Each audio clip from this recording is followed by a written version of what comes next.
Hello there, Dave here.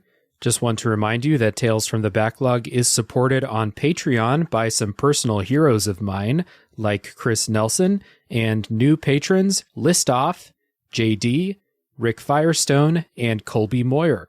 You can be like them and head on over to patreon.com/realdavejackson, and you will get extra Tales from the Backlog treats. Thank you very much. Enjoy the show.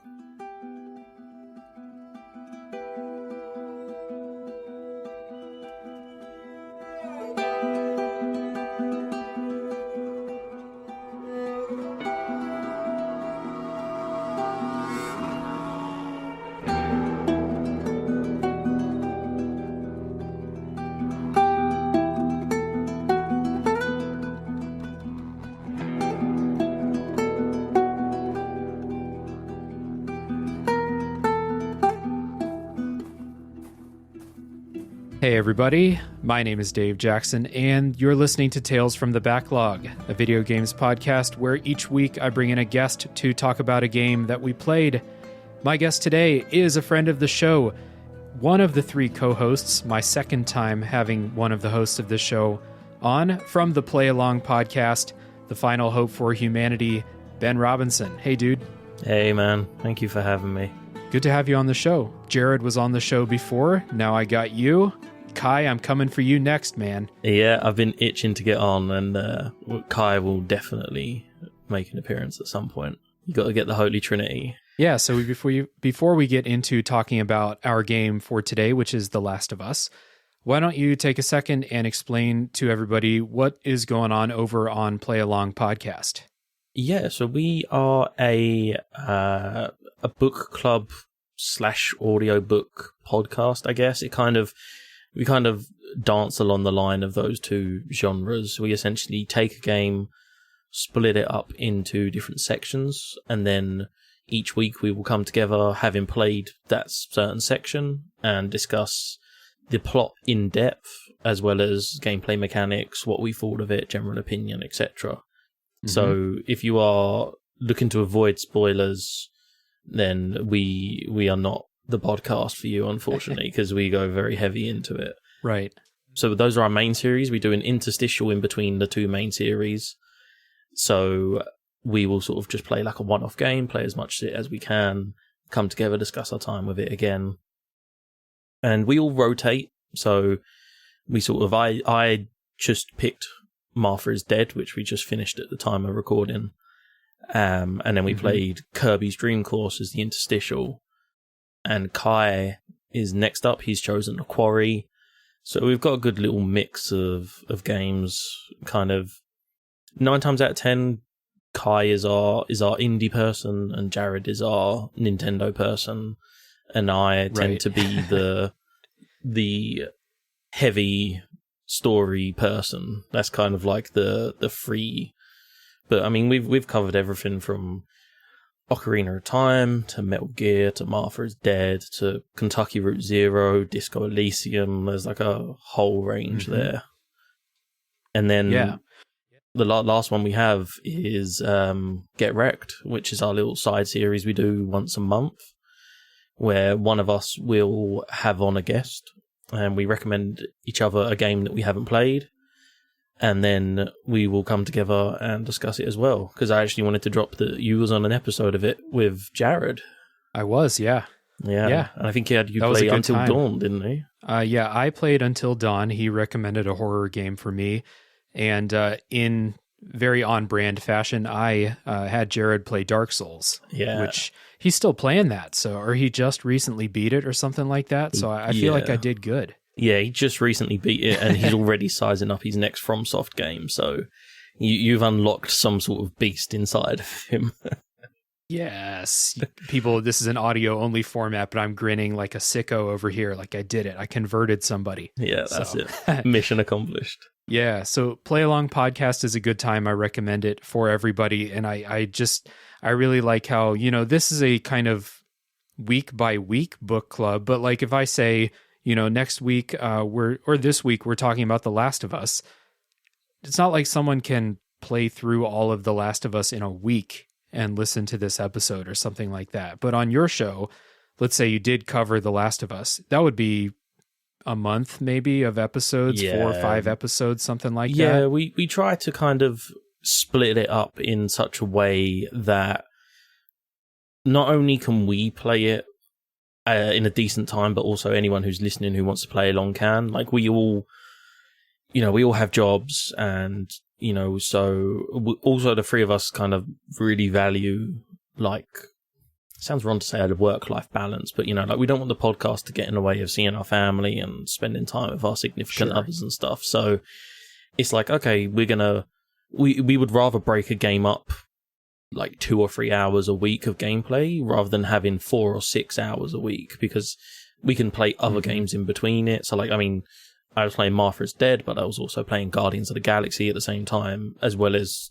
getting back into like Rocket League and stuff like that. So it just means that in that way it's more digestible for the viewer, and for us it doesn't overly consume our life, because anyone who doesn't do a podcast, I don't think you'll understand the time commitment of a podcast until you do one.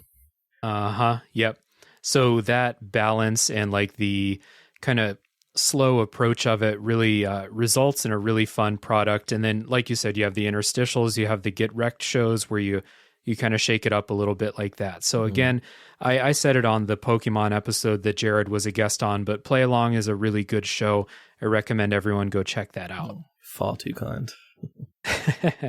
Today, we're going to be talking about The Last of Us, which is a third-person action-adventure game developed by Naughty Dog, published by Sony in 2013. And it just so happens that if you're listening to this on the day of release or a couple days after, that remake's coming out real soon. I mean, like a couple days after this episode comes out. So we're going to talk about the original game, The Last of Us from 2013. Specifically, like, I played the remastered version on PS4, but I did play the original back in the day. So before we get into talking about The Last of Us, I want to kind of get our histories with the game. So I mean, I just said I played it back in the day. I'll get into my history in a little bit more detail. But first, Ben, I want to give you a chance to share what was it that made you want to play The Last of Us, and what's your history been with it over the last 9 years or so? Oh Lord, this was one of the most pivotal games in my gaming history. So in 2013, I was just in my first year of university. I'd moved away from my parents' house, and I was like getting into gaming a lot more. And so I remember going through, we have a chain over here called, technically it's called Sex, but I call it CEX. I don't like referring to it as sex. That sounds weird.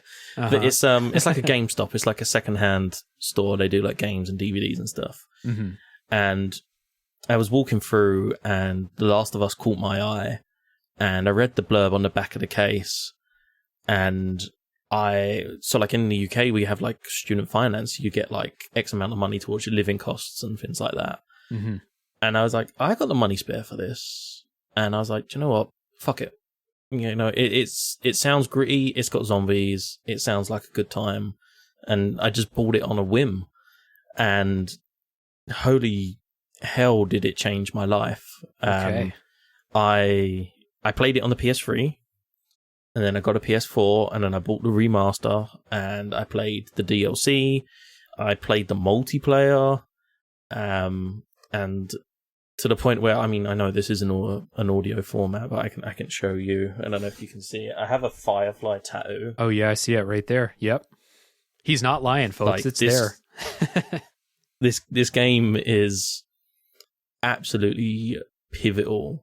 But I do want to say that I feel like I'm quite good at removing bias from when I love something. I spent like 8 years reviewing games, and I did it with the Metal Gear series on Play Along. I can distance myself from my love of the product to critique it. So it's not going to be all fanboying, but yeah, this game was a big deal for me.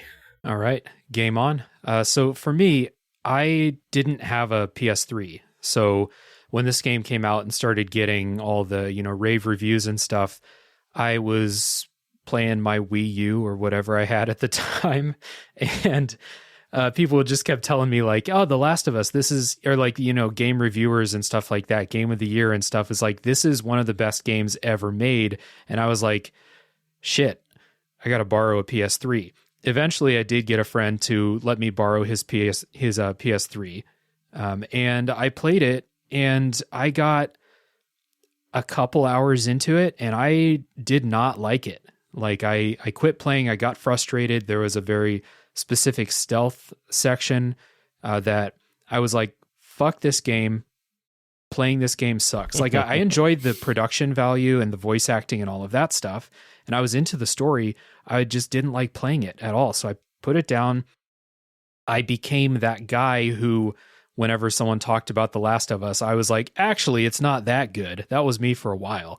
And then it's free on the PS, well, PS Plus is a fucking mess now, but at the time, PS Plus collection, if you have a PS5, you get all these free PS4 games and sign up for PS Plus, right?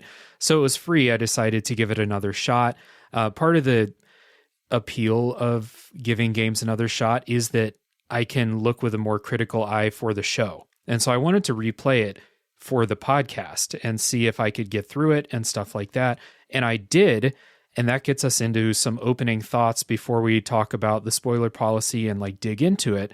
Just some opening thoughts. Like, I think this game is really good now. Like I came around on it. I played on easy mode though, because I have some issues with the gameplay.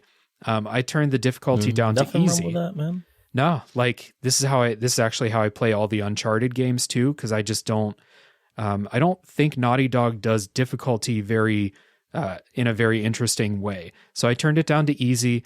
I got through the gameplay. I enjoyed it more this time. And I really enjoyed the story. The voice acting and production is frankly like even more impressive now because I'm playing a bunch of new games that have really high production value and stuff. And then here's this game from almost 10 years ago. And it looks almost as good as stuff that's coming out these days. The voice acting and stuff is, it's on par, if not better than a lot of stuff that's coming out these days. So I came out pretty positive on this. I do have some gameplay things that I don't love, but we'll get into that in a little bit. Ben, I know you already gave your kind of a little bit of opening thoughts, like what the game means to you, but do you have anything else just kind of in general before we dig into it? No, just that, I agree with what you're saying in terms of the gameplay. If you talk to anyone who is a fan of the game or has played the game, they will mention the AI, and we'll get into that later. But the AI in The Last of Us is almost infamous for how it acts during gameplay. Mm-hmm. And again, we'll get into it a bit later. But I think that this game really solidified Sony's approach to like first party games, and especially Naughty Dog in particular. Mm-hmm. And it probably sounds a bit over the top to say, but I think it's because of games like The Last of Us that we ended up with the God of War reboot being how it was. Yeah, I definitely noticed that too. Yeah. Like it's undeniable that this was kind of like a sea change, I think, for the way at least Sony first party trends these days. Yeah, definitely. Yeah, this was almost like a not necessarily a shot in the dark, because it has the production value and the voice acting to back it up, but it was something different from Sony. Mm-hmm. And they've been running with it since. Yeah. So before we dig into the game itself, I just want to give the spoiler policy for this episode. There's nothing really special about this game's spoiler policy. We're going to save story details for the end, including things that I think are fairly common knowledge regarding like how the story gets set up at the beginning, but we're still going to save that because it is a big story moments, and we're going to mostly talk about the gameplay and then the story kind of in a very broad way in the non-spoiler part. So again, check the show notes for the spoiler wall. There's a timestamp. If you have not played the game and you're at all worried about being spoiled, don't listen past that point. We're going to take a little music break, and when we come back, it's time to get into it.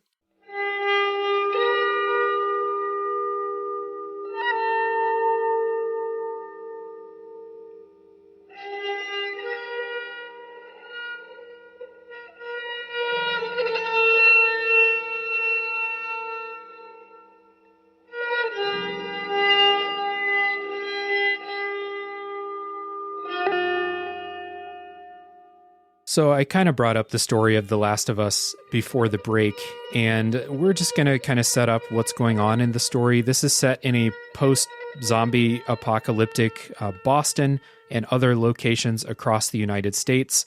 There's a fungus called cordyceps, which is a real fungus, but in the game's fiction has jumped the species barrier, causing an infection that turns people into zombies. You play as Joel, who is escorting a 14-year-old girl named Ellie across the United States with the hope of finding safety, finding people, finding hope, et cetera, et cetera. And I think that's all I'm going to say as to what the quest is all about, what's going on, what's going on with these characters, stuff like that.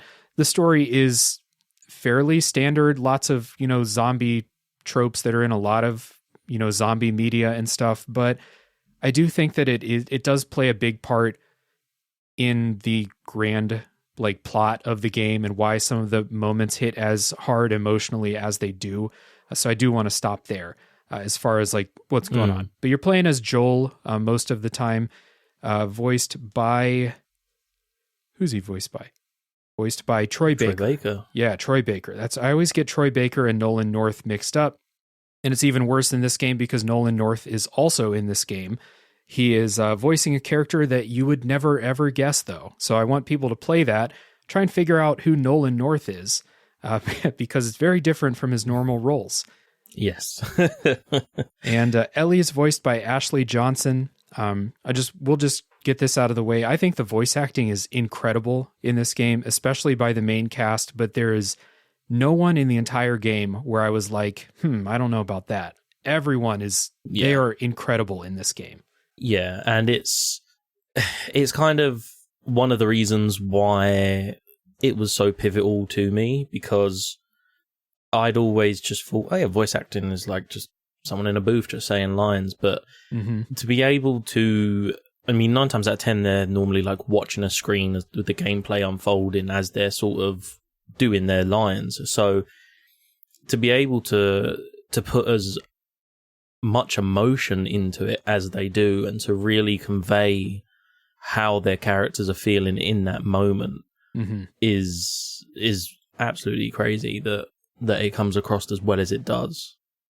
Yeah, this is 2013, so games had voice acting and stuff like that, but this was I don't know, I think is part of the sea change of you can get incredible voice work, and this is kind of the start, I feel or at least the popularization of these super cinematic first person games like we talked about before.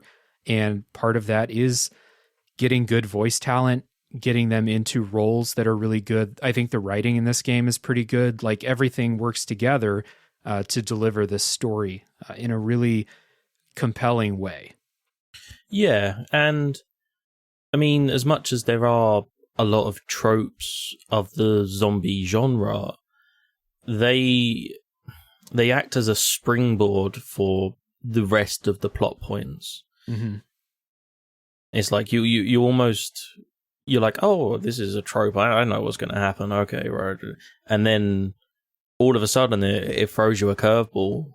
Yeah, for me, I don't watch a ton of zombie stuff. People who know me and listen to the show know that I don't like scary stuff. So I don't watch a ton of zombie media. The last thing I watched zombie-wise was Train to Busan, but I think I was put off by that movie being in Korean, and I was just I don't know what the hell's going on here. So for that one, I didn't really pick up on a lot. Before it was 28 Days Later was the last zombie thing that I watched. That was a long fucking time ago. Oh, wow. So I did recognize a lot of the things as zombie tropes, but only after they happened. And I was like, oh, right, of course that's what happened. But in the moment, I'm in it. And you're right, it was just throwing curveballs, a lot of stuff I didn't quite expect.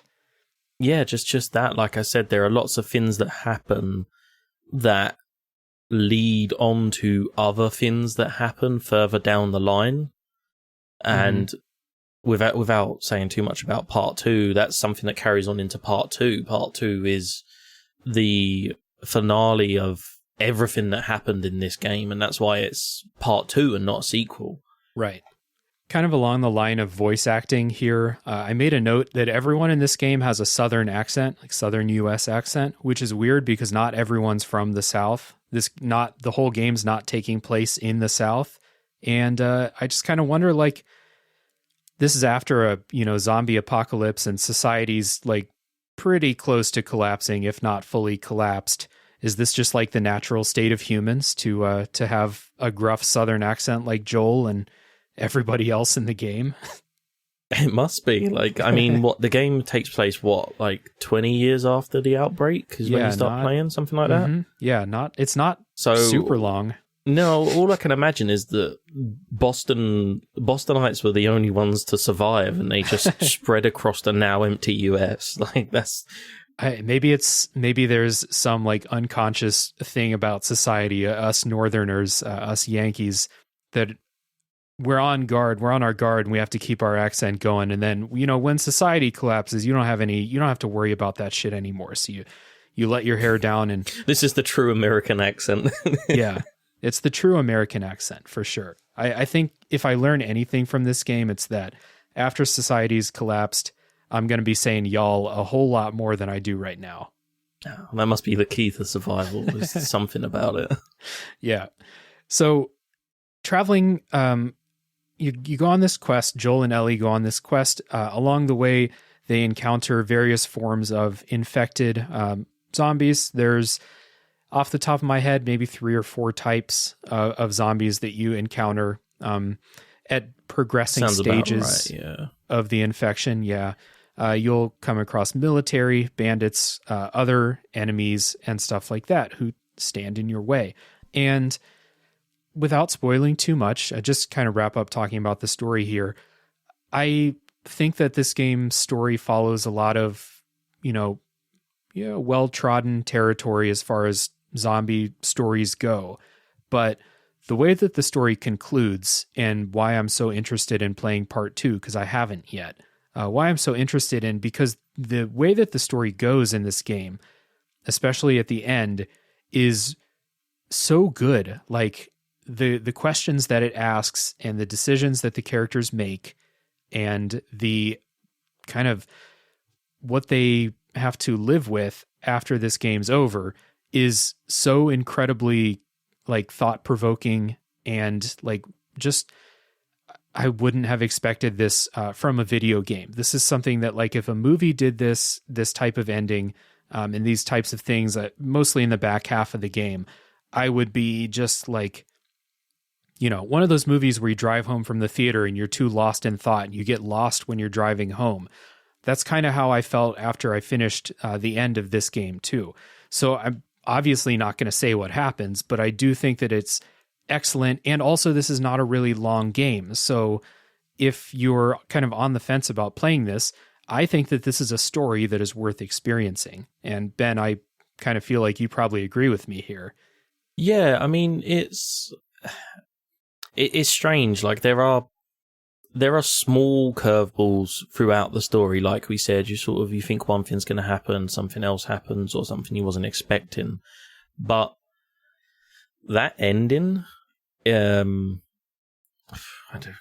was not ready for that ending. And I was in my first year of my psychology degree, and I don't want to oversell it, but like the philosophical conundrums that are presented absolutely threw me for a hoop.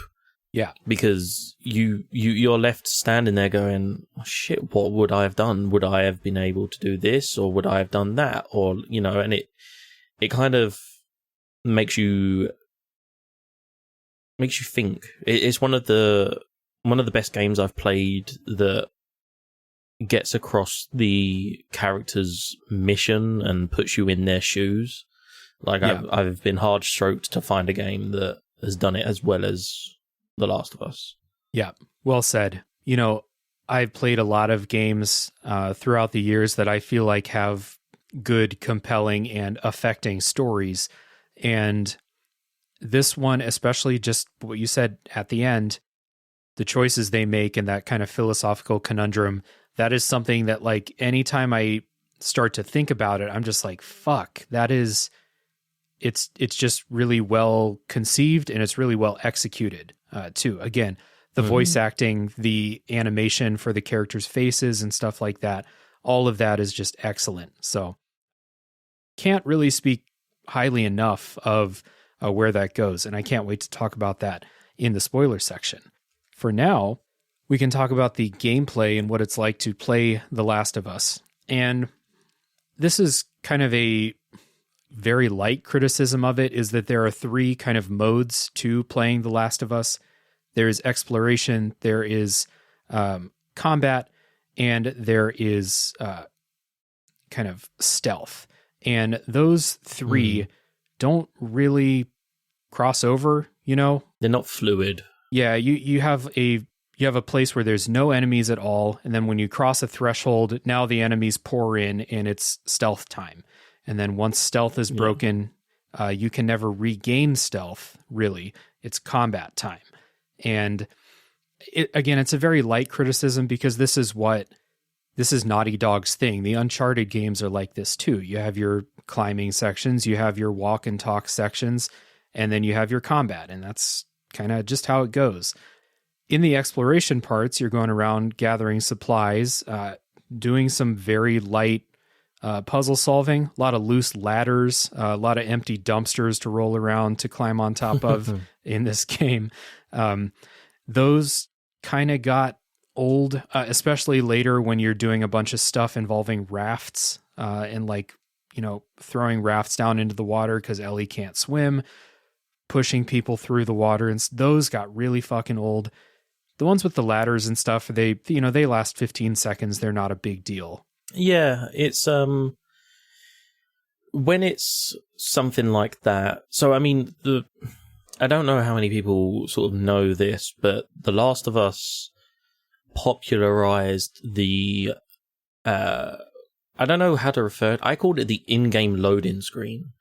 So there are lots of sections in The Last of Us where you will be crawling through a narrow pass, or getting a ladder, or spamming triangle to lift something up.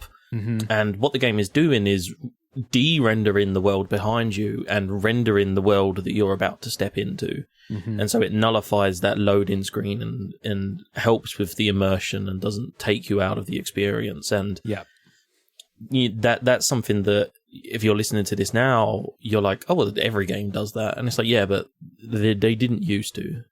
Yeah. So I was just going to say, it's that classic, like, oh, there's this, there's this crevice between 2 buildings that I'm just thin enough to shimmy through, and let me take 15 seconds to shimmy through that. A lot of that going on in this game too. Exactly. Yeah. Yeah. And so ones like that, it's not terrible, especially because 9 times out of 10, based on my memory, I should say I've played this game like 3 or 4 times. I haven't played it for a while. I brushed up on the plot before we recorded, but from my memory, a lot of the times during these like in-game loading screens, there will be dialogue between Joel and Ellie, and they kind of will be discussing either what just happened, or Ellie will be probing questions into Joel's past, because Joel's a very closed-off individual, so she'll be trying to poke and get to know him a little bit.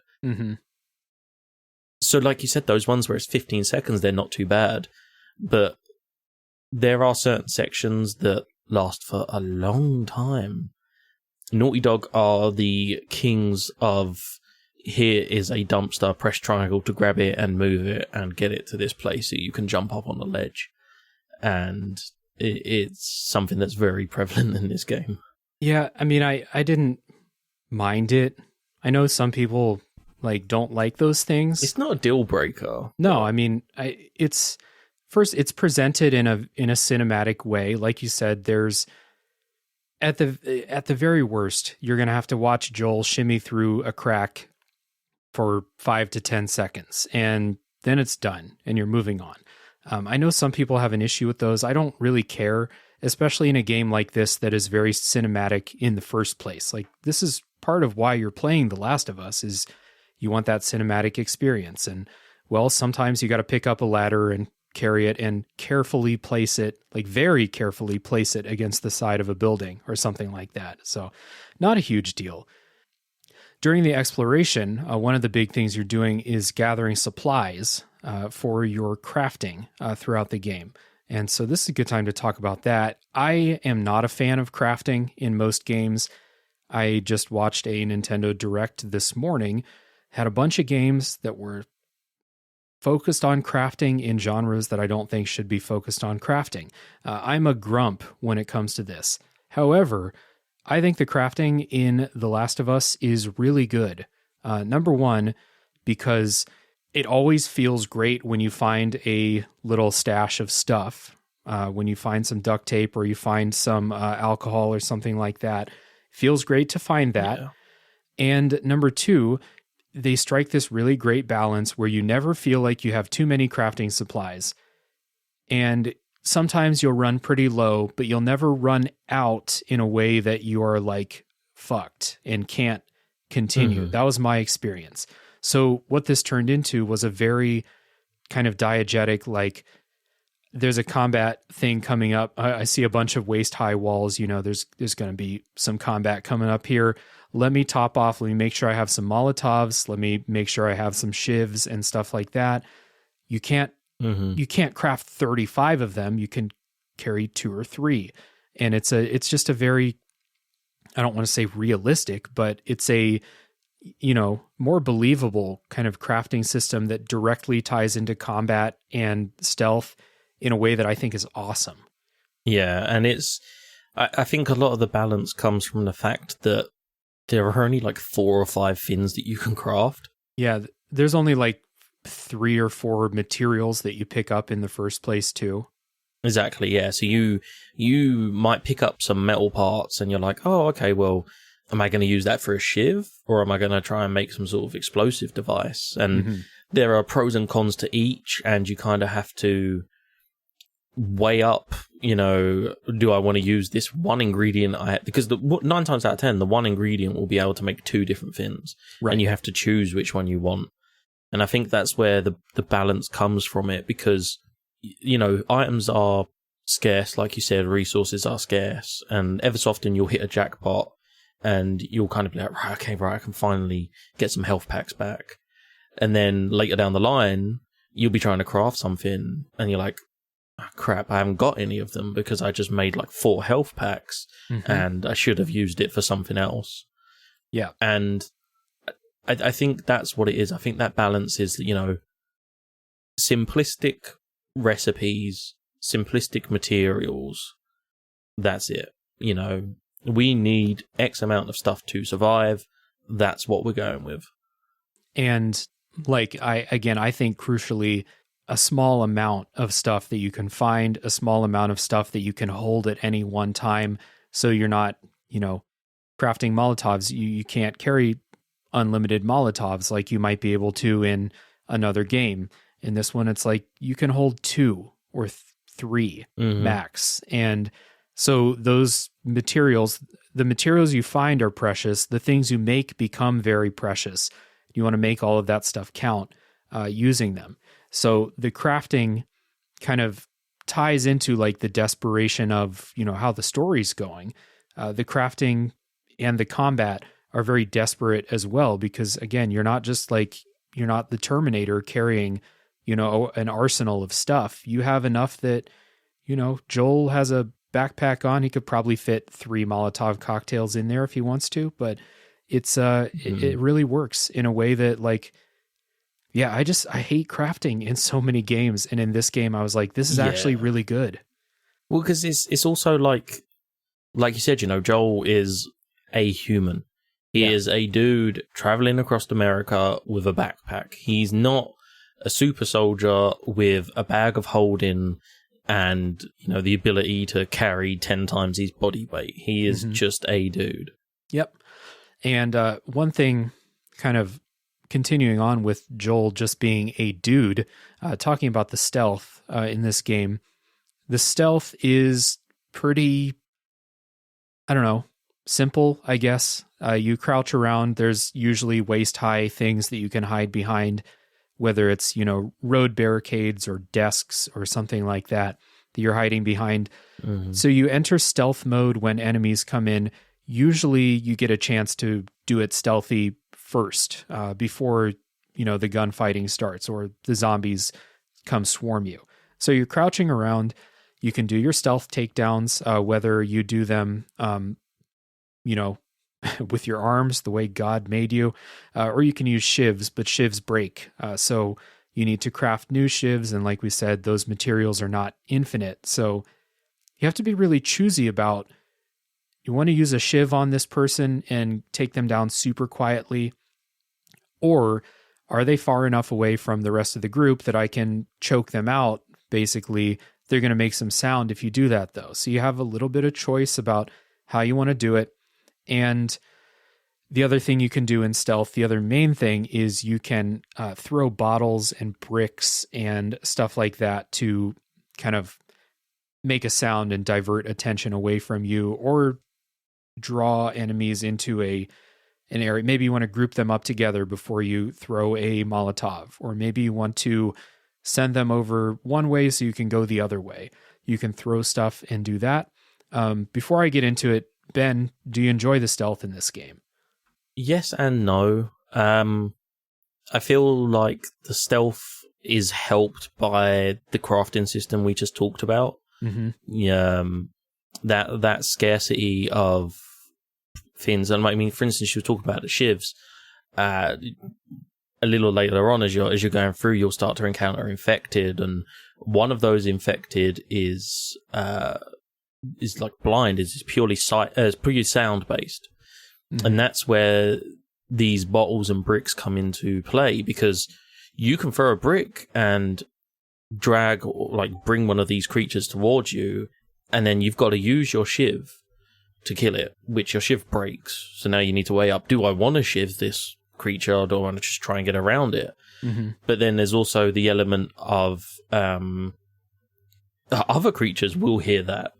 That if there's multiple of them, they will all kind of come towards this sound. And I mean,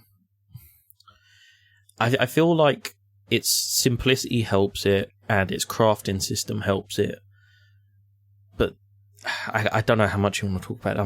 We'll talk about the AI probably after the spoiler wall, but the AI does not help this game's stealth system whatsoever. Yeah, this is kind of like, I don't love the stealth, and it's mostly because I just find it very hard to predict what's going to happen, and that might be AI.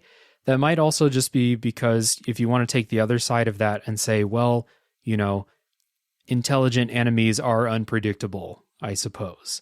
And because you're not always just stealthing against dumb zombie types. Sometimes you're stealthing against soldiers and stuff like that.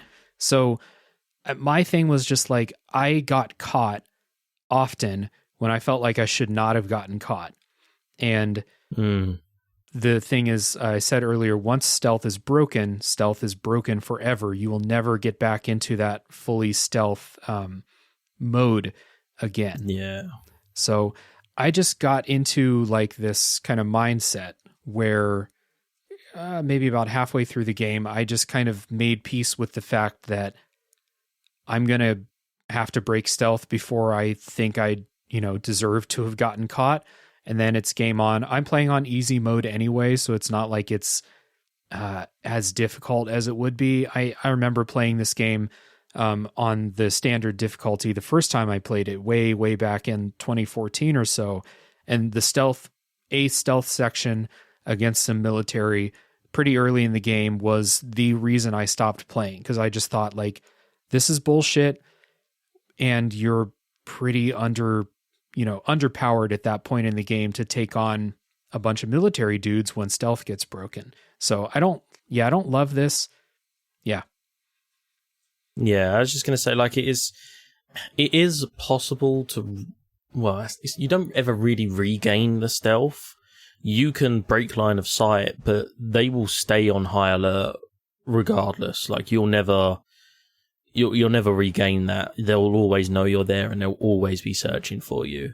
Mm-hmm. And this is the thing with the AI, is that sometimes it feels clanky and you're not sure, but then other times it acts in certain ways that you're like, what the hell? For instance, with the creatures, the infected themselves, they are relentless and seemingly feel no pain, and no matter what you do to them, they will come to you until you put them down for good.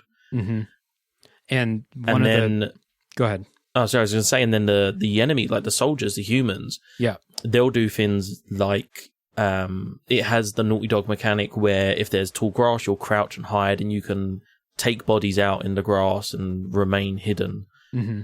But if a human soldier or militia or whoever discovers a body, that automatically triggers that alert phase, and they're like, okay, right, someone is here. Mm-hmm.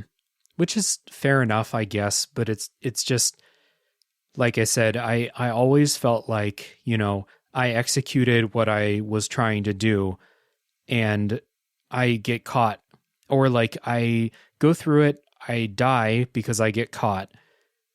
So I'm going to try a different approach the next time. Or like I figure out, throw a bottle, distract this guard, go past the window. And so I'll die a few times, and it's very inconsistent whether that strategy will work or not. Like, just felt like this time I threw the bottle, the guard followed the bottle, but I still got caught arbitrarily. And it's just kind of frustrating. And it's worse with the infected because some of them kill you in one hit if they run up on you. Oh, yes. And that is, getting killed in one hit is something that's no fun in any game, let alone a game where, Joel's not the most spry dude. He moves around pretty heavy in this, at least in this one. I've seen gameplay from The Last of Us Part 2 where Ellie is, flying around like a monkey. But in this one, once someone sees you, especially an infected, you can't just like run away from it. Or, he's a 40-year-old dude at this point. Yeah, like it's it makes sense, but from a gameplay perspective, like, it's too frustrating, a little bit inconsistent, I think. One of the good things is that Ellie is invisible. This would have been insufferable if Ellie was visible to the enemies because, they just made her invisible and then just said, like, don't even try to make her act in a believable way. She's just like running across, rooms full of zombies. But luckily she's invisible. They can't catch on to her. So that's good. Yeah, it's, I got on the little Google Doc here. I put next to your Ellie is invisible note, I put Naughty Dog trope because my other half just recently finished Uncharted 4 and the characters in Uncharted 4, it's not just Nate, there's people with him, and it's the same thing, they're invisible, and they just run around. You'll be hiding behind a wall, and they just full-on run 3 foot in front of an enemy, and you're like, thank God, because they just run around like mad people. Yeah, and it, like I said, it would have been the worst if Ellie was able to like trip up, alerts and stuff like that. But that's luckily not the case. Out of curiosity, I remember having trouble specifically with, I can't remember what the term for them in the game is, but I just remember them as the running enemies. There was sections with these like little, they kind of look like the jockeys from Left 4 Dead. They were sort of like small infected that ran around on all fours. Oh, yeah. I don't remember having a ton of trouble. There was one section that, even if I described it to you, it would sound pretty generic. It's There's one section where there's a ton of them, and you have to kill all of them in this section. And it's an indoor section, and you make a bunch of noise, and suddenly like 7 zombies are running full speed right at you. Those got a little frustrating because, sometimes like stealth was just like, I felt like was not an option. There's just too many enemies in some of these things. So that can lead us into talking about combat. Go ahead. Yeah. No, I was just going to say, because it's the speed that done me. Because it sounds cliche to say, but like you will break line of sight with these creatures. And once you've broken line of sight with them, you just have no clue where they are. Yeah. And I don't know, I guess if we're talking, sort of gameplay mechanics, I was going to say about the hearing system. Right. I was just going to say that. The like echolocation that Joel has.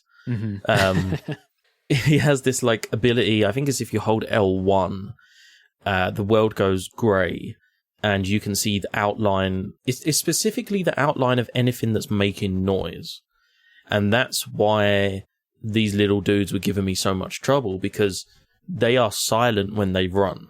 And so once you lose line of sight with them, you don't know where they are. And that was what was screwing me over with those specifically. Gotcha. Yeah, I don't recall having an issue with that in particular.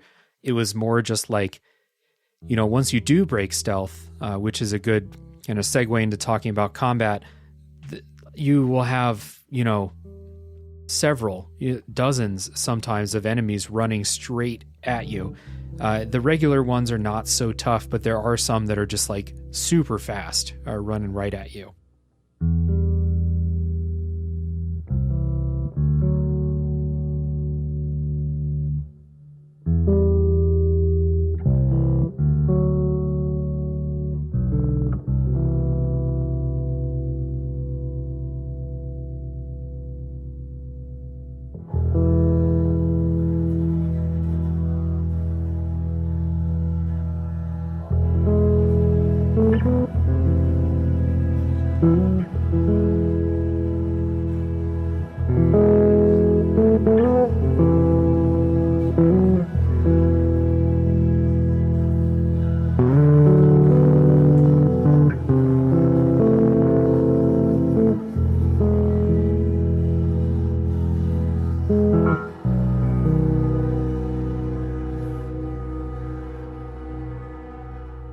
When you do break stealth, for some enemies, you can just melee kill them.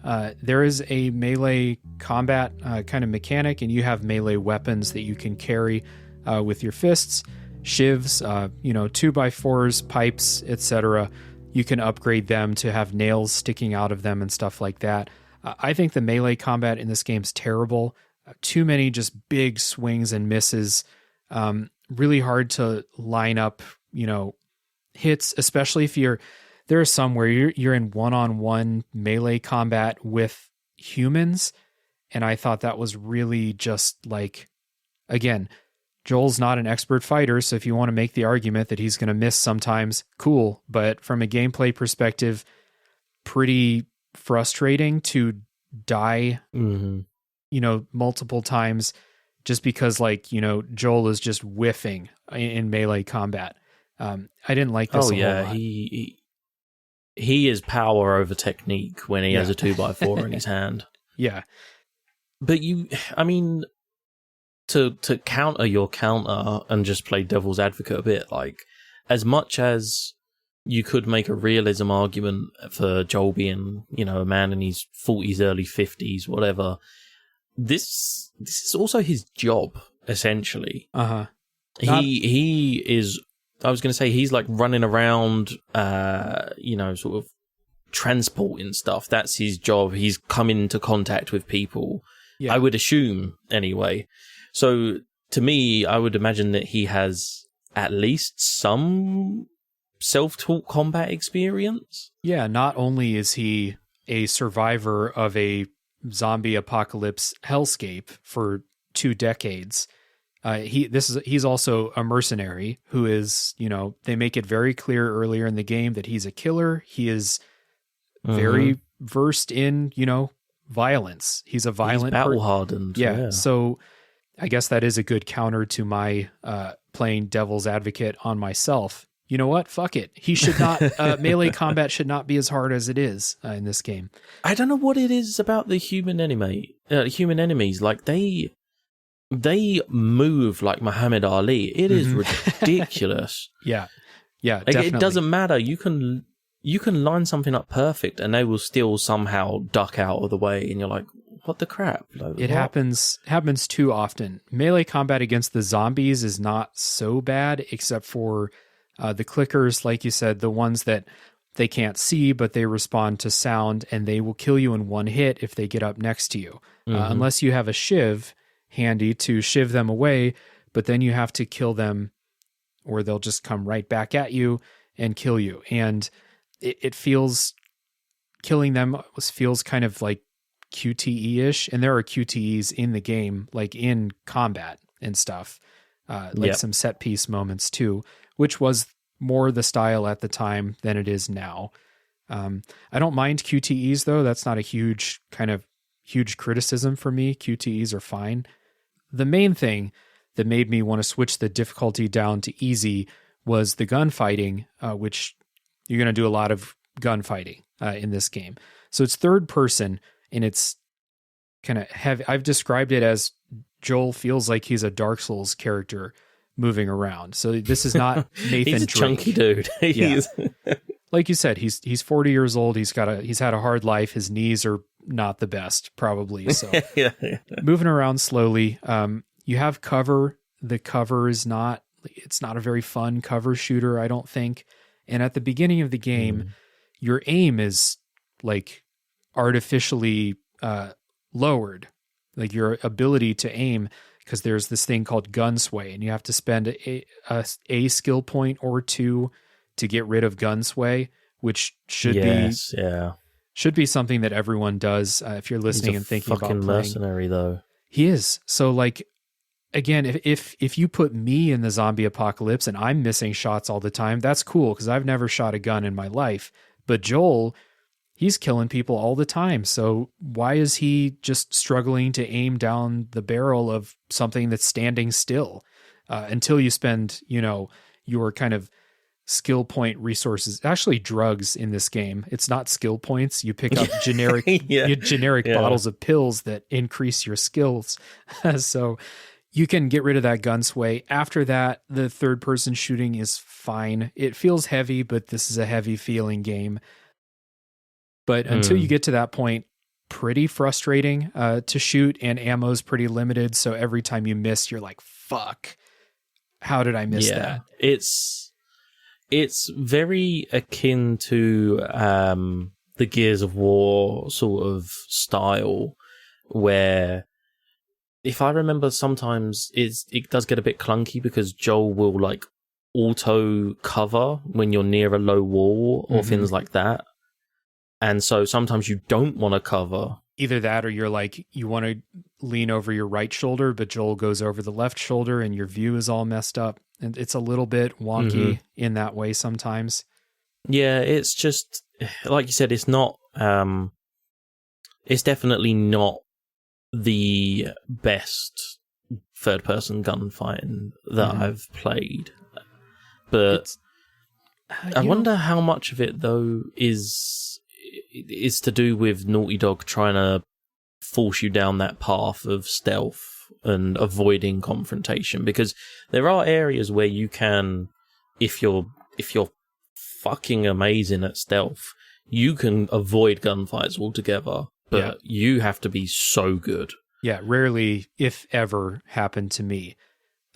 Should be noted though, like this is not like a kind of gallery shooter like Uncharted can be from time to time. This is a lot grittier, and you definitely feel it, because I've played all the Uncharted games, and this, there are some ways where you can be like, yes, this is what Naughty Dog does, but this definitely feels different from the Uncharted combat. Even like Uncharted 1 feels a lot smoother, faster than this, which is fine, because that's what this game's going for. Yeah, exactly. And that's kind of, you have to take the punches as they come, you know, like this. I know we keep saying about Joel's age and stuff, but this is a game about a 40-year-old man traveling across America. Like, he's not a 20-year-old Nate Drake. He's not going to be swinging from ropes and, you know, jumping here, there, and everywhere. Yeah. And I think something that is a point of evidence for that is Part 2, Last of Us Part 2, without going into that, is that, like you said, you've probably seen videos online or trailers, like, Ellie is a lot more spry. Mm-hmm. She runs here, there, and everywhere, and the gameplay is a lot faster paced compared to when you're controlling Joel. Right. So, not to kind of, well, we can plant this seed for now. This is one of the big things I wonder about the remake, which is, how is it going to feel to control Joel? Because kind of, you know, if you want to take this from a diegetic perspective, Joel should not be flying around doing front flips and somersaults like Ellie does in part 2. But I do think they're going to smooth that out. We'll talk about that in a little bit. One thing that I think is really great about this gunfighting is that ammo is scarce, but you should never fully run out. You'll have lots of situations where you will, especially early in the game. Later in the game, you'll have so many weapons that you'll run out of ammo for a couple, but you'll have enough ammo for the rest.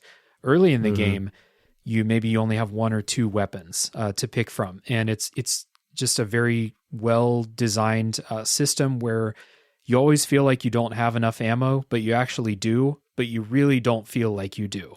And kind of maybe one of those hidden things where, like, if you kill an enemy with a pistol and you're low on pistol ammo, that enemy will drop pistol ammo, something like that. Mm-hmm. But the feeling of scarcity that they give you with your ammo is really, really good, and you're always kind of on edge about how much ammo you have. Yeah, I mean, I remember finding myself, I mean, I chose every single shot. You know what I mean? Yeah. Like, as soon as I had the impression that ammo was scarce, like you said, you never really, it doesn't go to the, like, early Resident Evil levels where you're just like, I have no fucking bullets. Like, you always get to that point where you're close, and, you know, I would find myself being like, okay, I've shot that guy a couple of times, he's close to being dead, but I'm not going to shoot him again. I'm not going to wait for him to pop up. I'm going to run behind and I'm going to kill him with the pipe. I'm going to save the bullets. Right.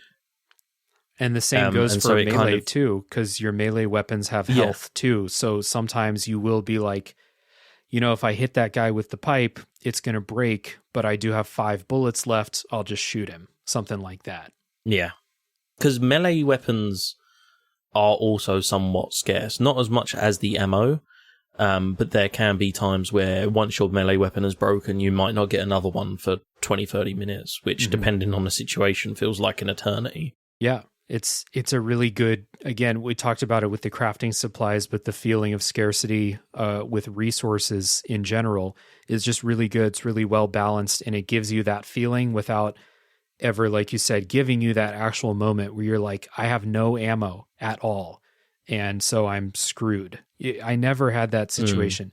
Now, I was playing on easy, put that out again, so enemies died quicker in my game, but I have a feeling that they balanced it for higher difficulties well. Some people have said that playing this game on the hardest difficulty makes the combat sing in a way that it probably doesn't on easy mode. I'm skeptical, but I do kind of, you know, these are people whose opinions I trust. So that is out there if you're the type to try super hard difficulties. I will try and let you know. Yeah. Because the reason I turned it down to easy is because Naughty Dog has a huge tendency to just make enemies bullet sponges. I hate that about the Uncharted games. That's why I play them on easy.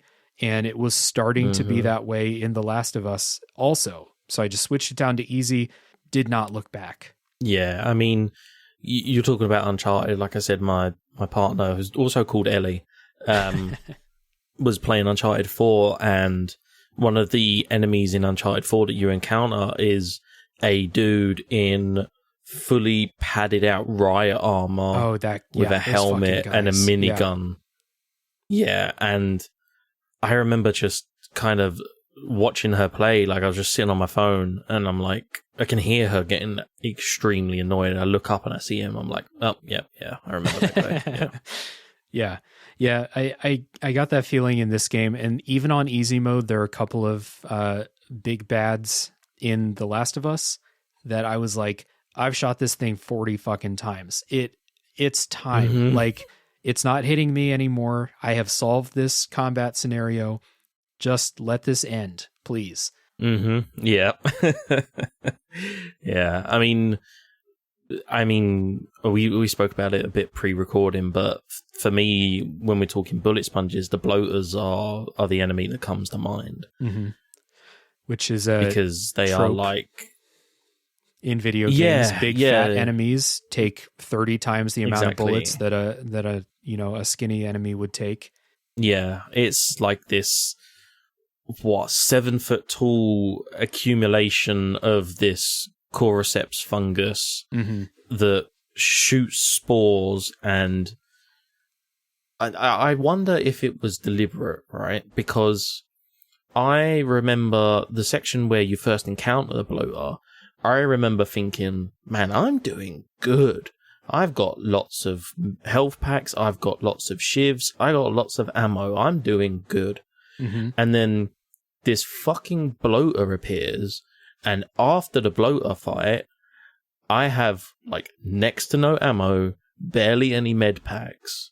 I wonder if it is balanced that way to make it feel like you need to exhaust your resources to beat one of those things. Yeah. It's almost like a like don't get cocky kid moment, like you're like, oh, I'm in this good place, and then the game's like, yeah, but remember, this is a apocalyptic world, and there are things out there that will mess you up. So, keep your head on. But even without the bloaters, you spoke about the clickers. Like, if the clickers come at you, you can QTE to use a shiv. But that clicker isn't dead. You've got to kill that clicker still. You have to kill it quickly. Not only have you lost the shiv, but you now have to kill it, and you can't re-shiv an already shivved clicker. Mm-hmm. So if it comes at you and gets you, it's a one-shot kill, and that's where the frustration comes from. Yeah, I saw that clicker death screen way too many times. Yeah, it's way too many times. And there's some kind of fiddliness to whether or not you hit that shiv button in time, et cetera, or you'll hit that shiv button in time. You'll, oh fuck, I have a pistol out. It doesn't have much ammo. Let me switch to the shotgun. Oh, too late. It killed me. Dude, my downfall was shivving clickers and then watching Joel whiff with the lead pipe. And I was just like, again, the melee. Damn it. Melee combat. Yeah. One last thing about the combat that I think was really cool, similar to God of War 2018, if you've played that, Ellie is invincible in combat, mostly. Sometimes enemies will grab onto her and you have to go rescue her, etc. But you don't have to really worry about her too much. And throughout the game, she becomes useful in combat.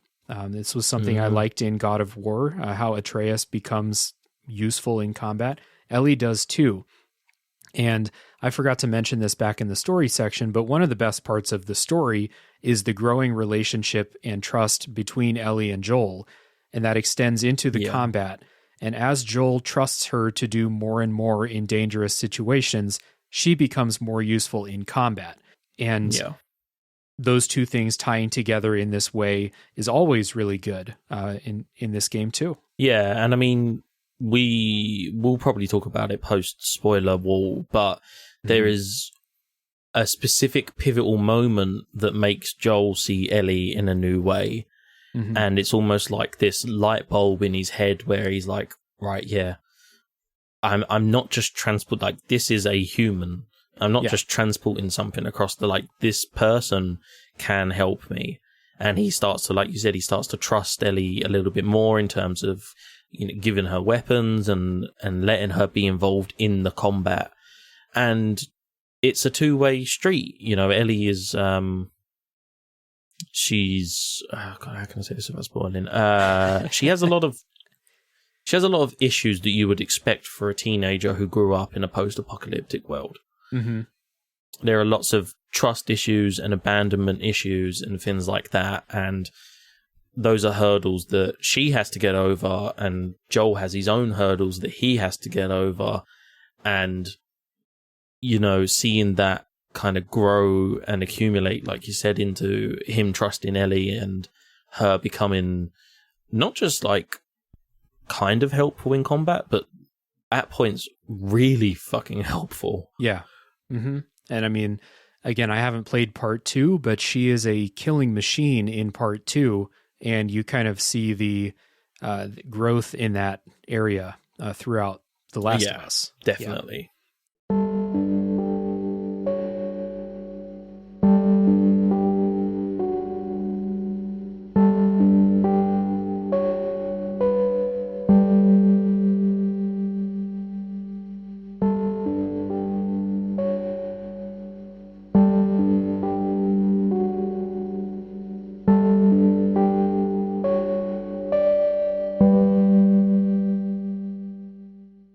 So that kind of gets us into the remake, bringing up part 2. I almost called it part 1 because this game is being remade.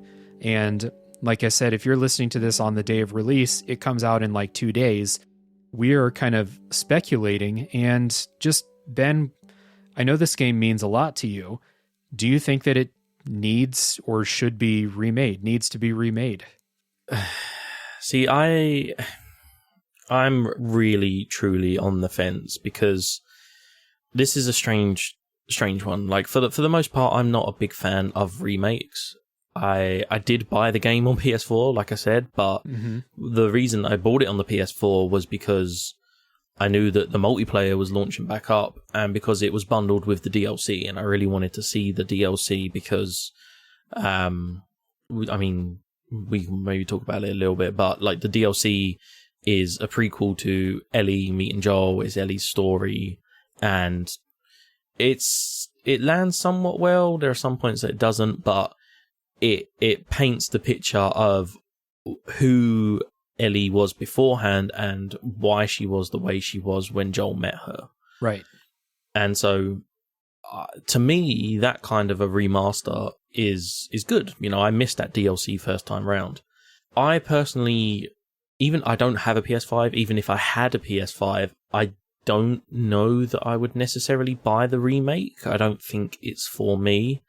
That's not to say it doesn't look beautiful. It looks absolutely stunning. Mm-hmm. But there is another side to that coin where you look and you go, okay, but there are, teenagers, who have PS5s who are going to be like, oh my god, this game looks beautiful, like it's rendered well, and people talk about The Last of Us as a classic, and might end up getting the remake as their first introduction to The Last of Us for their PS5. Mm-hmm. And then there's also the sort of obvious tie into the HBO series that's coming out, right? Yeah. that will also attract in a lot of people, and we saw it with The Witcher. The Witcher sales went up like, I think it was like 300% or something when the Witcher series launched on Netflix. People just started buying The Witcher 3 because they were like, oh, this is brilliant, I want to experience the game. Right. And so I would imagine that this is kind of Sony being like, okay, well, we saw that CD Projekt Red had this massive spike in sales, so let's kind of capitalize on that. Let's remake it, put it on the newest system, and kind of just milk the cash cow, for want of a better term. Mm-hmm. Yeah, I mean, there's a very cynical read to them remaking The Last of Us, and I kind of halfway buy into it, where it's like, Sony, let's pretend they have a big whiteboard of the things that will make us the most money. Remaking The Last of Us is probably pretty fucking high up on that list. So when they announced it, I was kind of like, well, of course they're remaking it because, they want a home run, and The Last of Us remake is probably a home run financially. Yeah. I'm kind of on the fence about this game being remade. So this is not quite like Shadow of the Colossus, where I don't feel like that game needed to be remade, but I was kind of glad that it did because more people can play it. People can play The Last of Us right now. You can play it if you have a PS5 and you have PS Plus, The Last of Us is free. You can play it for free.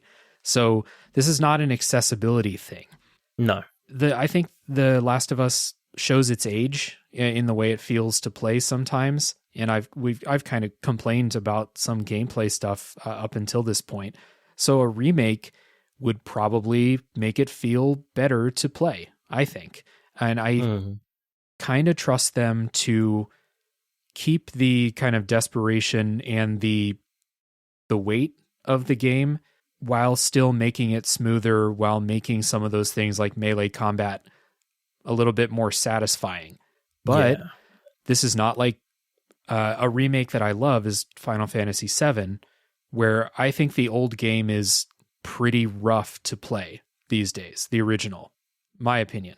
And I thought that game was a prime candidate for a remake to just modernize it in so many ways. Now, that's a whole other conversation with what they're doing with that game. But for The Last of Us, I think it's right in the middle where it's like, I don't think the remake is 100% necessary. This is not an accessibility thing like Demon's Souls, where unless you have a PS3, you can't play Demon's Souls. So the remake is bringing it to a bunch of new people. The Last of Us isn't like that.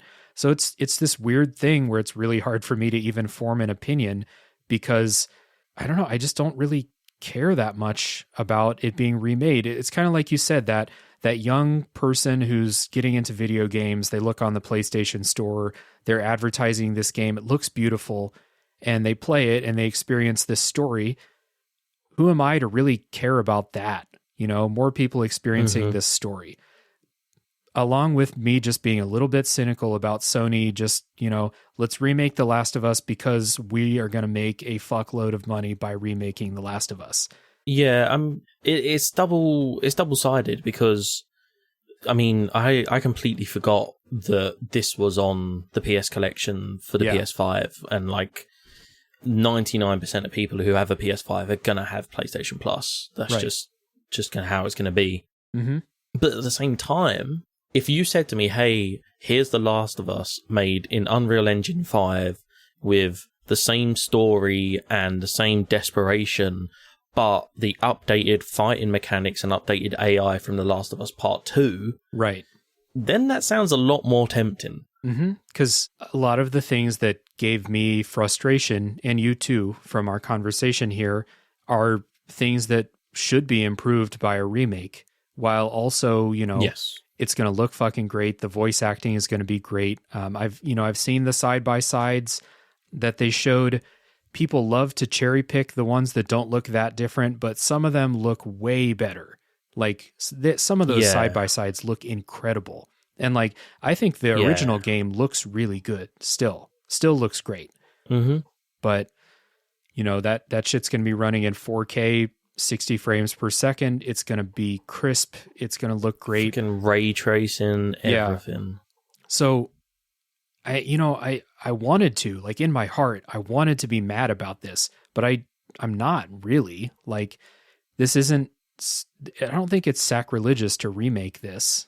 It's just kind of strange because it's not, the gameplay is not super outdated. It's not off limits like Demon's Souls was. It's a cash grab that's probably going to be pretty fun to play. That's kind of where I'm landing on it. Yeah. Well, what would be interesting is I have seen rumors that they either were or still considering doing a bundle that is The Last of Us Part 1 remake with The Last of Us Part 2. That's a lot more tempting for I mean, I own a copy of The Last of Us Part 2, and somewhere I have a copy of Part 1. I'm not entirely sure where, but I have one somewhere. But that's when you start to be like, oh, okay, right, this is getting a lot more tempting now. But it's like a semi-warranted remake. Like you said, there are arguments for both sides, and you can kind of see why they're remaking it, but at the same point, like you said, it's not an accessibility issue. Yeah. So there are arguments to both sides of it. Yeah, we talked about this in my episode about Shadow of the Colossus, because Bluepoint doesn't really change much about how the game feels to play. They just kind of modernize the controls a bit, make it look great, of course. So a lot of people point to Demon's Souls and Shadow of the Colossus as remakes that like didn't need to be remakes because it's not changing how it feels to play. I think The Last of Us remake is going to make it feel a lot better to play, though. So it's a strange position to be in. But, you know, I'm probably not going to buy it right away if I buy it at all. So, you know, it's not really affecting me a whole lot. You know, I'm not chomping at the bit for the next Naughty Dog game anyway. So the fact that they're making this and not making Uncharted 5 is not a huge deal for me. So, you know, tough to be mad. Yeah. You come into it, want to be mad, but it's hard to be mad. That's kind of why I have a lot of issues with remakes, is because a lot of these things that are sold as remakes are just polishes, like you said, you know, and so it's like, is it actually a remake? I mean, you can't argue that Final Fantasy VII Remake is not a remake, because that is an entirely different fucking game. Right. And so, yeah, it's one of those things where I don't care enough to be mad. Do you know what I mean? I know I'm not going to buy it. I know I'm not going to buy it. If somebody out there wants to buy it, and if it does have those updated mechanics from The Last of Us Part 2, then that would be absolutely amazing. Like, it's not a spoiler for The Last of Us Part 2, but Last of Us Part 2 has this mechanic where when a human soldier finds a dead buddy, they'll like call out by their name. Right. So like you'll kill someone and they'll find a body. They'll be like, "Oh my god, no! They killed Dave." And you're like, "Oh no! Don't name them. Like don't give them a name. Like just let them be a nameless NPC." Or you'll hear soldiers while you're in stealth talking about like, "Oh, I can't wait to go home. I haven't seen my kid in 6 months." And you're like, then combat breaks out, and you're like, God, he's never going to see his kid again. Like, what? Yeah. Rough. So, yeah, exactly. To have something like that in The Last of Us Part 1 would be very cool. Yeah. There's a lot of stuff that I think they can upgrade and improve. And from what I can tell, they're not really touching the story, which, you know, I don't think they should. So, yeah, please don't. So, before we get into spoiler time, want to have a chance to give some kind of final thoughts about The Last of Us. We've talked about, you know, remaking it, issues with the gameplay. We've talked about the story a little bit. What do you want people to know about The Last of Us? Like, who would you recommend this game to? It feels cliche to say everyone, but honestly, everyone.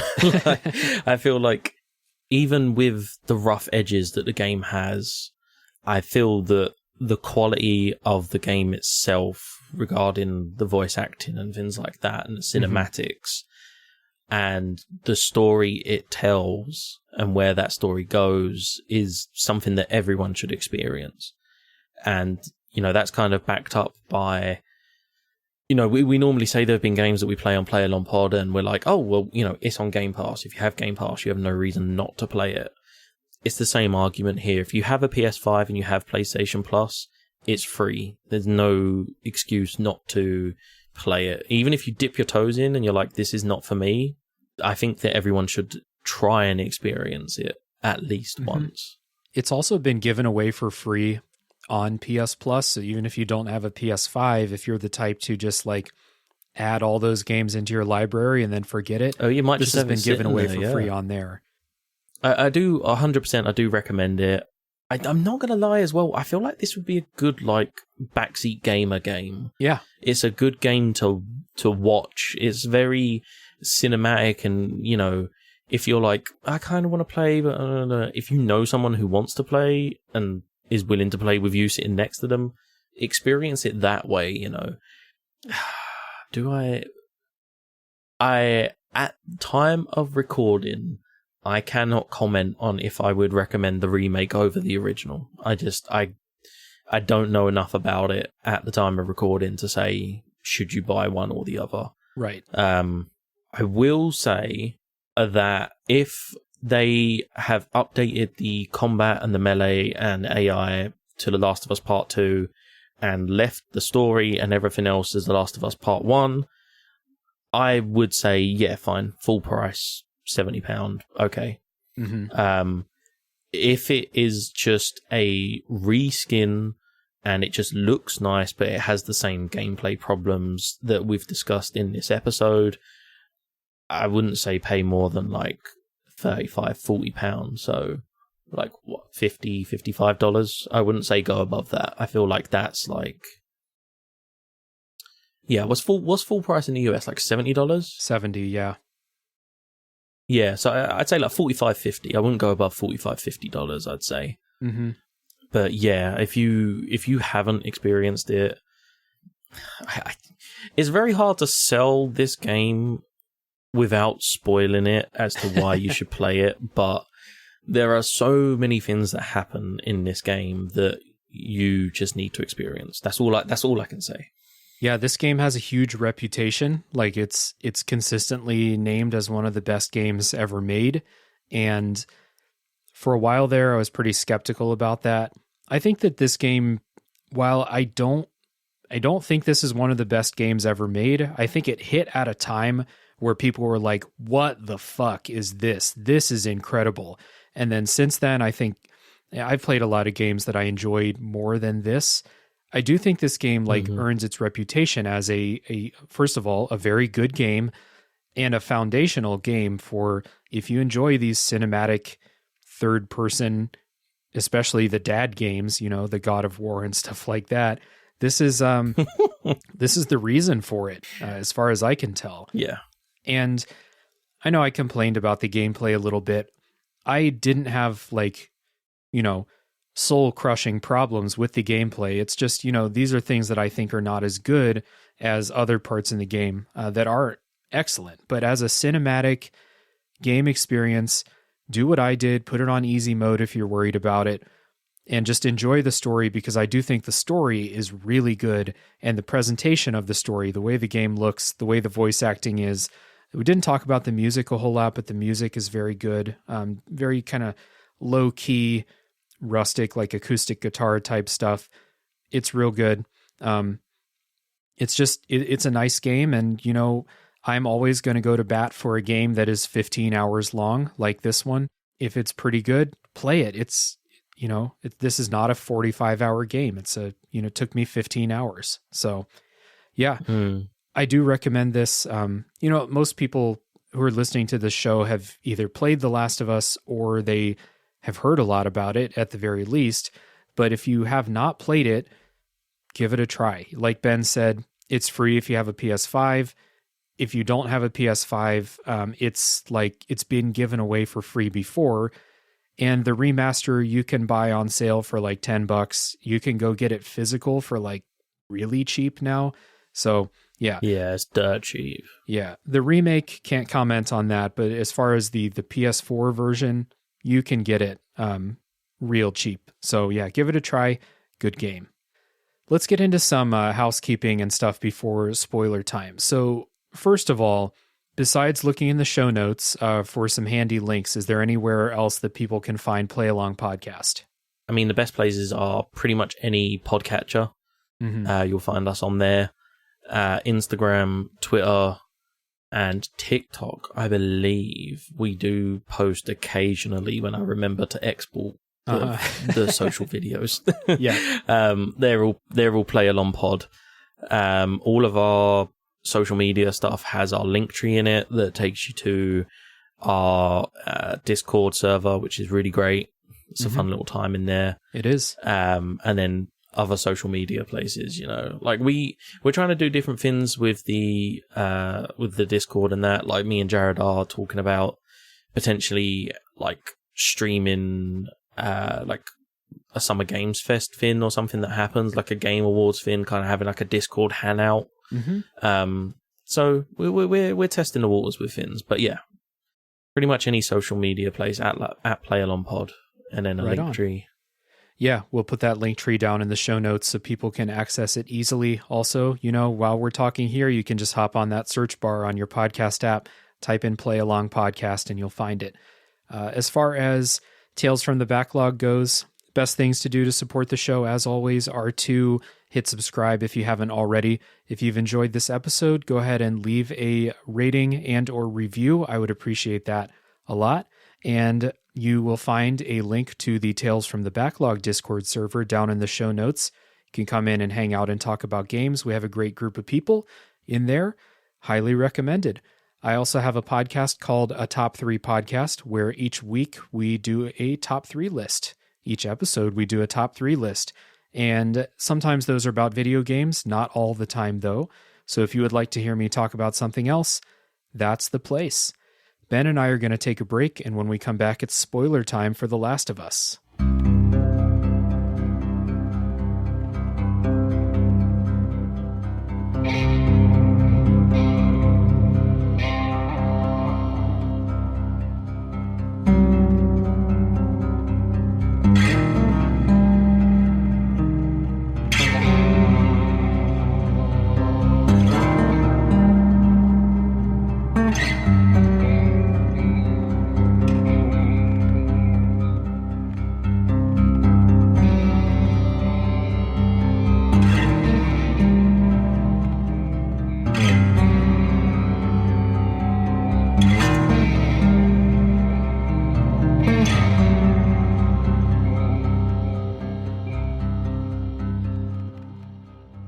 All right, Ben and I are back, and we're talking spoilers for The Last of Us, and I was being real coy about the opening of this game. And I talked to you a couple months ago about, should we say what happens at the beginning? And we both decided, let people experience that for the first time.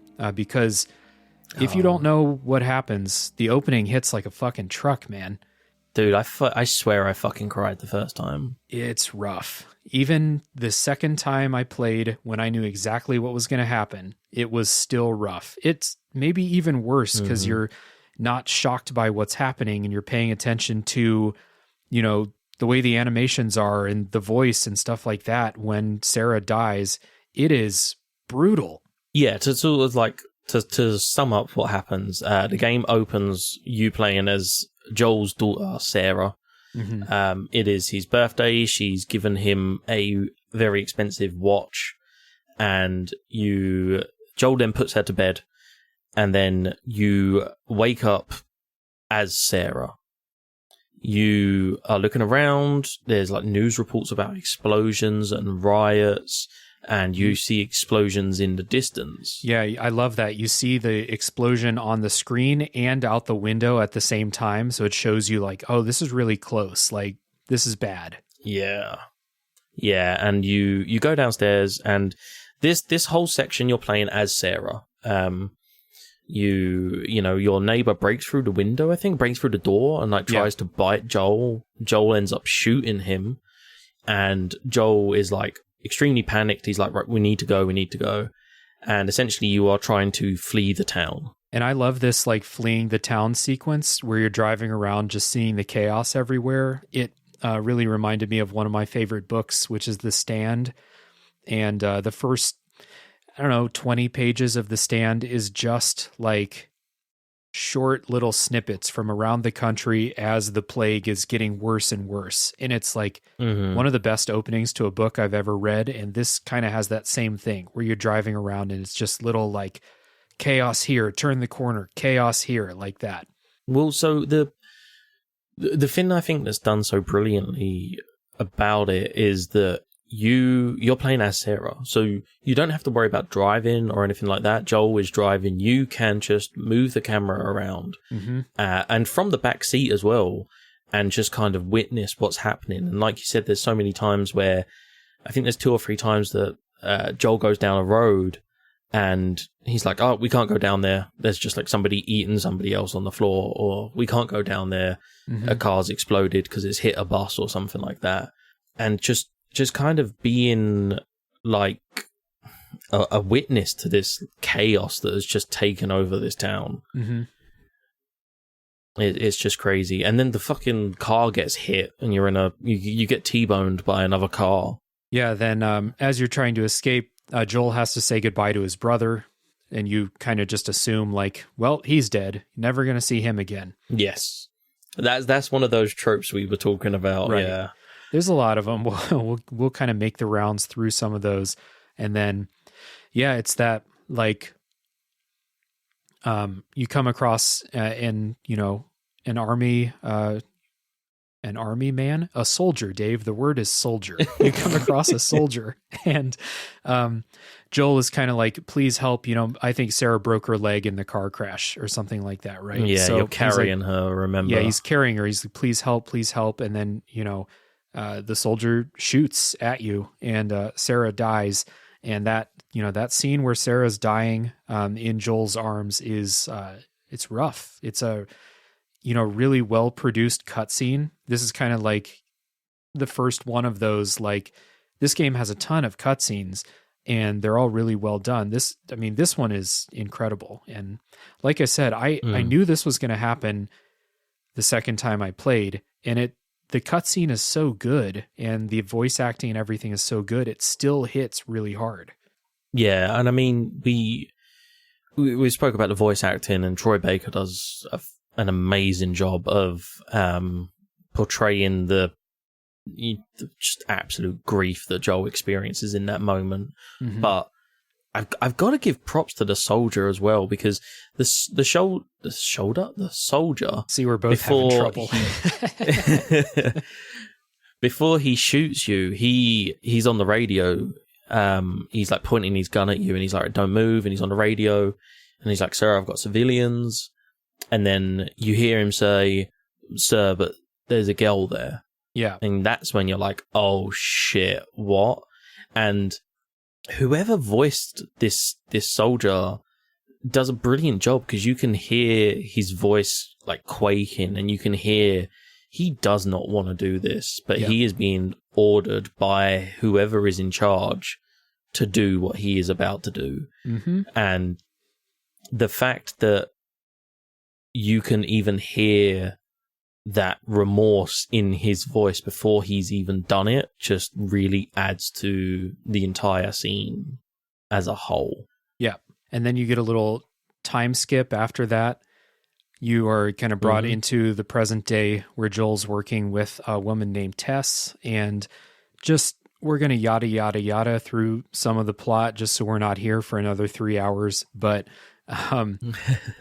Tess is working with this resistance group called the Fireflies. They get this task to take Ellie to safety. Basically, they take her to a Firefly camp, right? They're trying to get out to... Yes. I forget where is it. Is it in Salt Lake City? It's that area of the Salt country. Lake's where they end up at the end, but okay. it's essentially the other side of America. Right. Yes, they're on the East Coast. They're trying to basically cross the country, and Joel and Tess are smugglers, so they get the hardest thing to smuggle, a human being like that. So, one of the first kind of curveballs the game throws is when Tess gets bit, and I forget, did Tess and Ellie get bit at the same time? No, so Ellie is bit in the DLC. She's bit before she even meets Joel. Oh, that's right. Yeah, so they get chased. They go to the first camp where they're supposed to drop Ellie off, because they're out the quarantine zone now. And they get ambushed by a bunch of infected. Mm-hmm. And they go into this like place, and they're hiding in the place, and then Joel and Tess didn't know that Ellie was bitten. Right. And Ellie shows them, and she's like, look, I got bit 3 weeks ago, I'm not infected. And Tess is like, bullshit, everyone turns after 2 days. Mm-hmm. And she's like, no, I'm not. Like, that's why you're taking me to the Fireflies, because they're going to try and create this vaccine and this cure for this disease. Right. And we were coy about that too in the non-spoiler part. I actually was going to say that, and then I held off. The reason you're taking Ellie is because she's immune, and as far as we know, she's the only one. And there's that great scene where they get caught by some soldiers. The word again. They get caught by some soldiers, and they have like this scanner to scan whether someone's infected or not. And That's it. Yep. They scan Ellie, and it comes up positive, but Ellie kills the soldier before. That's how they find out. Yeah. And that was a really good scene. Yeah, that's an amazing way to find out, because now Joel and Tess are weighing up like, well, hang on, what the fuck? Like, are we gonna transport this girl? Like, for all we know, she's gonna turn. And Ellie's like, well, no, I'm immune. And they're like, okay, all right, what are we doing with this child? And then, yeah, so Tess, you get locked in that building. They already know about Ellie at that point. That's right. And then Tess is saying, like, you know, I'll stay behind and I'll basically keep these infected busy while you and Ellie escape, because she's humanity's last hope. You need to get her to the Fireflies. Mm-hmm. And Joel protests, and then Ellie is like, puts two and two together and is like, wait, she's been bitten.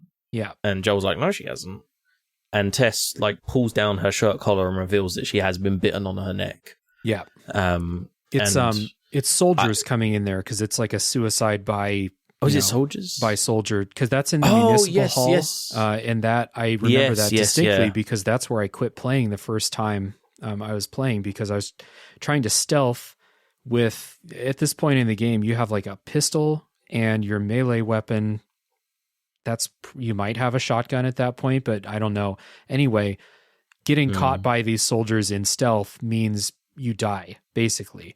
And I just died over and over and over. And this was the point where I was like, fuck this game. This game sucks. So I stopped playing the first time. So yeah, that was it. But it's understandable though. This is I think it's another zombie media trope. You know, someone in the group gets bitten. They make the choice to sacrifice themselves before they turn, or the group has to make a decision. What do we do with them, et cetera, et cetera. But I don't know. Tess is fairly likable. So when this happened, I was like, oh shit, that's you know, it's just Joel and Ellie on the box art. Tess isn't there. So not such a surprise, I guess. It's also like, if you want to delve deeper into it, like at that moment in time, as far as Joel's concerned, he's been screwed over by Marlene, who's the leader of the Fireflies. Right. Been screwed over by her because he's transporting an infected girl not out of the country. It's now on the other side of America. Mm-hmm. He's lost his daughter. He has, as far as he's aware, lost his brother. And now he's losing Tess. And not just losing Tess, but losing Tess in pretty much the exact same situation that he lost his brother. Right. Yeah. Kind of his brother stayed behind while he ran away. Yeah, exactly. And so that's got to be ripping up some deep-rooted baggage there. Yeah. And at the beginning of the game, Joel is very much like, we have a single job to do, and I will do that exact job and nothing more. Yeah, he's like, this is what you're paying me for, and that is it. And then we're past that point already, where he's like, hey, we said we're going to bring her to this place. The people weren't there. We're supposed to drop her off to, but that's not my problem. He's very much like, you know what, fuck this girl. Like, I'm going back, or, you know, I'm not taking her any further than we have to. But obviously that changes as we go on. So going to yada, yada, yada a little bit more till we get to Henry and Sam, which was the next kind of like big zombie trope. But you go through a long stretch of the game where Joel and Ellie are alone fighting against, this is the part of the game you're fighting against people who are trying to kidnap civilians or kill civilians in the streets. They're like these raiders. There's a tank fight because Naughty Dog fucking loves tank fights. And then you meet Henry and Sam, who are like the first friendly faces you've seen.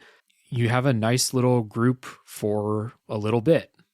Ellie has a friend for the first time in the events of this game. Yeah, and I mean that's kind of where it hits you, because not only have Joel and Ellie been alone for so long, but Ellie is a child of the post-apocalyptic world. And so she now has another teenager with her, and then Henry and Joel kind of resonate because they both have these teenage children that they're trying to survive in this world with. And so there's a lot of similarities between the two of them. And if I remember rightly, I think Henry and Sam actually save Joel and Ellie. Yeah, like I think they're like, I think because they don't fully trust each other, and they definitely do save them in a gnarly situation. I didn't write down super detailed notes there, but yeah. No, I remember like there's basically like a life or death situation, and you're like, oh shit, Joel and Ellie are about to be taken by these raiders, and then Henry and Sam save them. Right. There's also a situation where the groups get mixed, where it's like, I want to say Henry and Ellie have to go off, and then Joel and Sam go off. They split, mix up like that. Some of them got caught on one side of a gate or something like that. So you do have this nice little group, and this teamwork. People start to become friendly with each other, and what I like about this the most, before we get to the end of it, is this is just a reminder that Ellie is a kid. She doesn't act like a kid throughout most of the game because she can't, but very small moments during this part where she acts like a kid, Sam also acts like a kid, and you're like, that's right, she's not 25 years old, she's 14. And so it's just a really nice little character moment there, and then of course it all goes to shit. Yeah, and that's kind of something that we didn't touch on, but like Ellie is she's not a 14-year-old. She curses and swears, and she is very independent in terms of standing up for herself. She doesn't take shit from people. Right. And that's kind of what causes a lot of the issues between Joel and Ellie, because Joel is like almost essentially like, you are my cargo, I am taking you somewhere. Yeah. And Ellie's like, well, fuck you, I'm a person, you can't just treat me like a fucking cargo. And so this is, like you said, it's one of the first times where you kind of remember like, oh yeah, Ellie she's a teenager. Yeah, she's not this gruff adult like Joel is. She has to act that way, and she has to do adult things to survive, but at her core, and Sam too, there's that scene where Sam wants a toy and his dad's like, dude, you cannot take a toy with you, like, you just can't, I'm sorry, but you can't.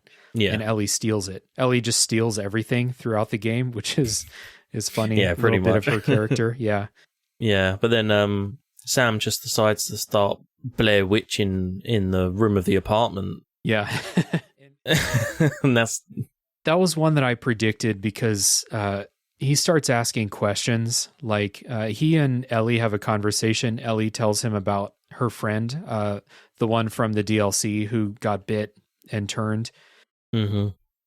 And Sam has this, he says something like, when someone turns, I like to think that they're still human inside and stuff like that.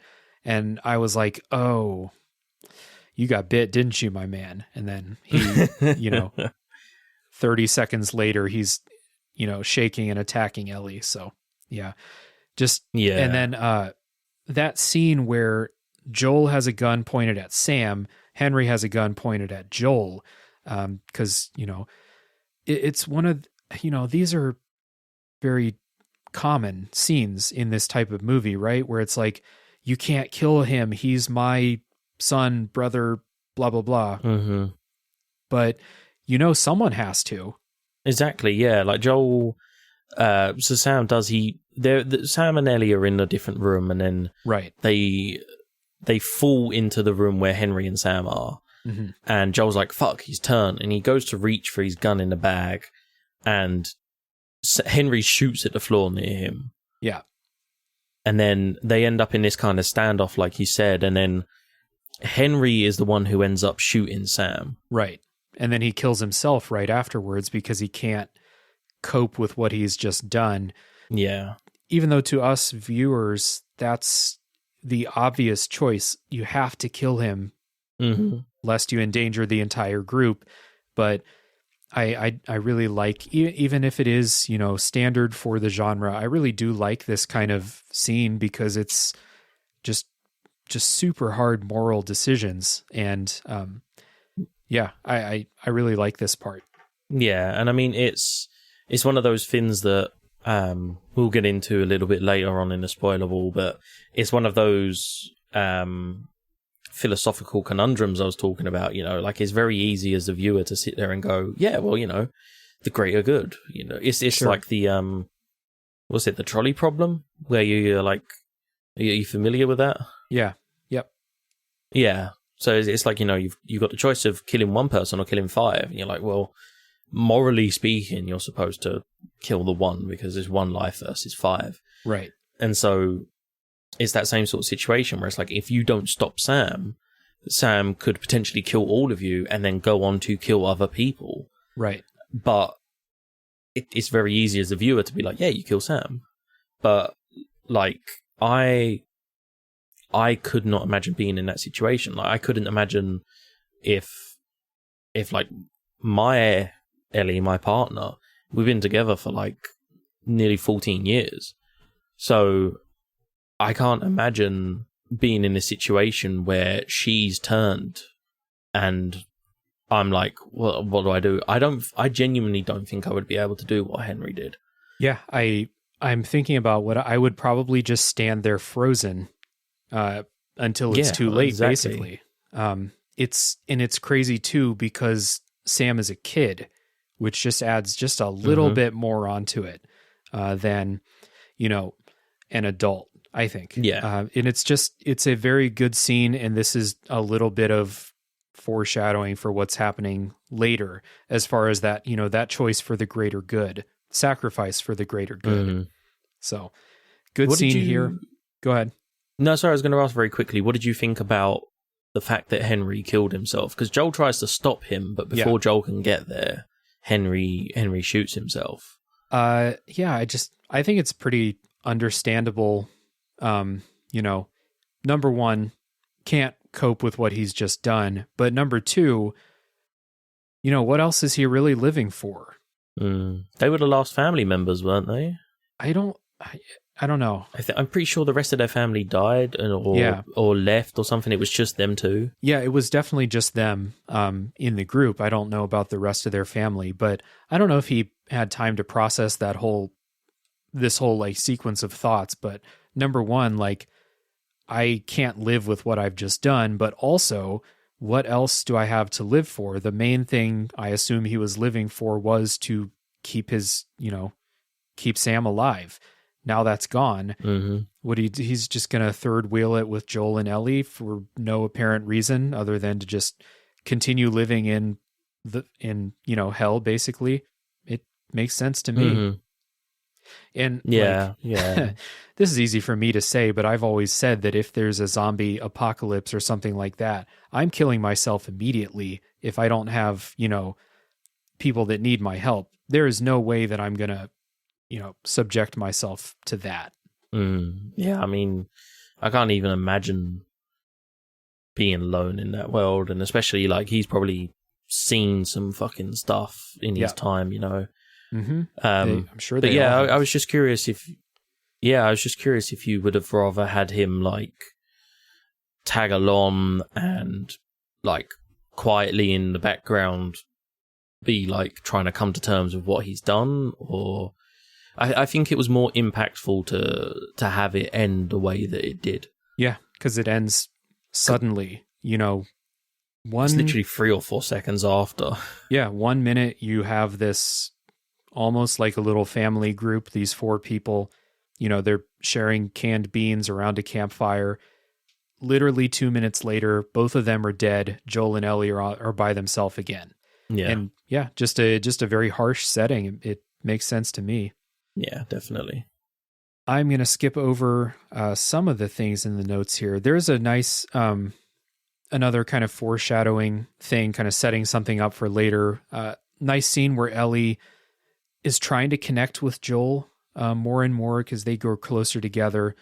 Ellie kind of not apologizes, but says, I'm sorry about what happened to Sarah. And Joel is like not having it. And this is one of those like great voice acting, great animations. Like you can see the pain in his face, but you can also hear it in his voice when he says, I think he says, Southern accent, "You're treading on mighty fine ice here, Ellie," something like that. That scene's really good, and you get a nice payback on that later.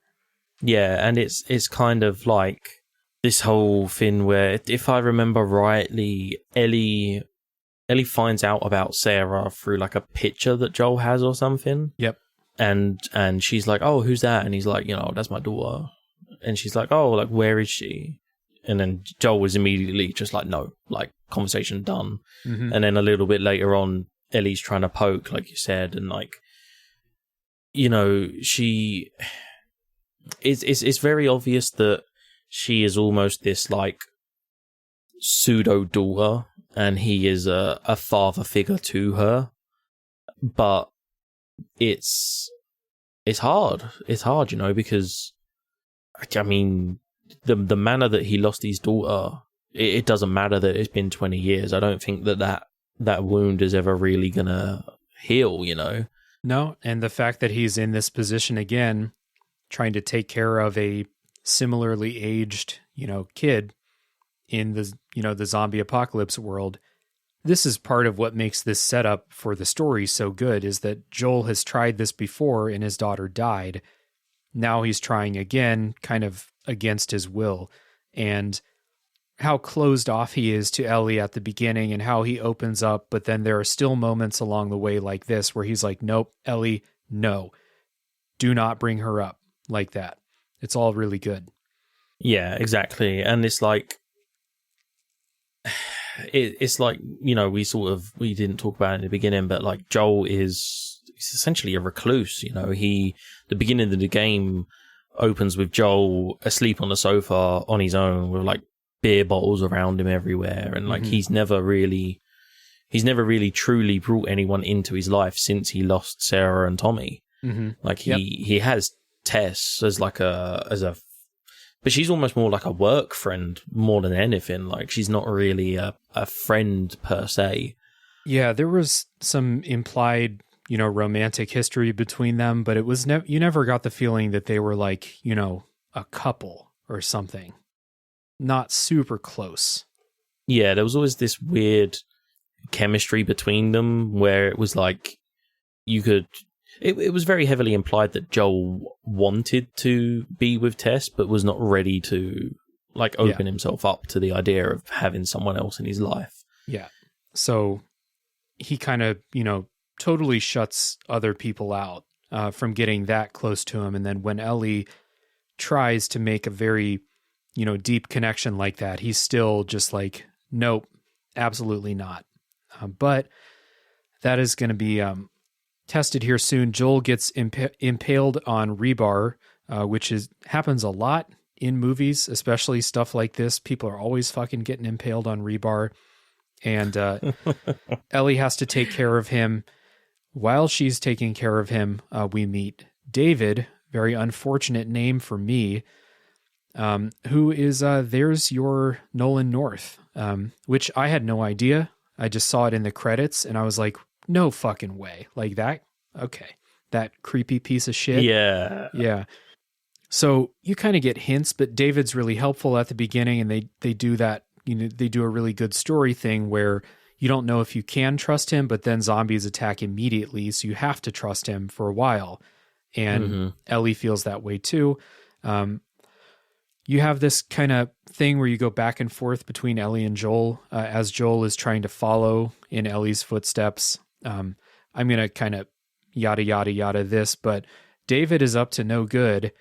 And you have kind of a stealth sequence in this burning restaurant, which I did not like. Very artificial, like broken plates on the floor that you can't step on. Otherwise he'll catch you. I was not a fan of this sequence, but I did I don't know, I think David is a pretty realistic type of character in the zombie apocalypse world, apocalyptic fiction in general. There's going to be a lot of people out there doing horrible things to women, basically. And I know that it's implied that that's what he's trying to do. Trying to do or did? Probably just trying to do, right? Trying to rape her and then possibly eat her too. Yeah, I would say specifically in the situation with Ellie, it was attempted rape. Right. I do want to rewind just a tiny bit, if that's okay. Yeah. Just to the moment where we figure out who David is, because there's a very specific moment where, having escaped these zombies, David is telling Ellie a story about his men who was in a hospital, and he's like, oh, you know, a bunch of them didn't come back, and he was like, they were saying that there was a guy who killed everyone, and he's like, the guy was accompanied by a little girl, and that's when you're like, oh shit, yeah, they know us. This is like the ramifications of our actions, because, you know, we, as Joel and Ellie, we've essentially gone on a murder spree across most of America at this point. Right. And this is the first real consequence to what has happened. You know, like there have been sort of small things here and there, but now we're faced with the leader of this group who we essentially massacred a bunch of their people. Yeah. It's interesting too, because David's group is, in addition to them just being, you know, your generic mercenary enemy types in a game like this, you do get them being humanized a little bit by them talking about how all their friends were killed by you, but also David's group are cannibals and David is a sexual predator. So, yeah, I don't know. Maybe it's not trying to humanize them as much as I was thinking. It's more just like, these are the worst people and you've angered them. Instead of how another game might humanize the people after you've killed a bunch of them, suddenly humanize them and you're like, hey, they're not so bad, but we just killed 100 of them. It's more like David's group are the worst people out here. Now they know what you look like. They're coming after you. They want you specifically. Yeah. Yeah, and they capture Ellie and they lock her in a cage, and that's when she works out about them being cannibals, essentially, because she sees them chopping up the human body. And there's a fucking absolutely brilliant line that Ellie delivers to David. David is like trying to work out who she is, and he's like, he's getting angry because she won't tell him her name or whatever. So he's like, all right, fine, all right, fuck you. And he walks off. And then she's like, oh, Ellie.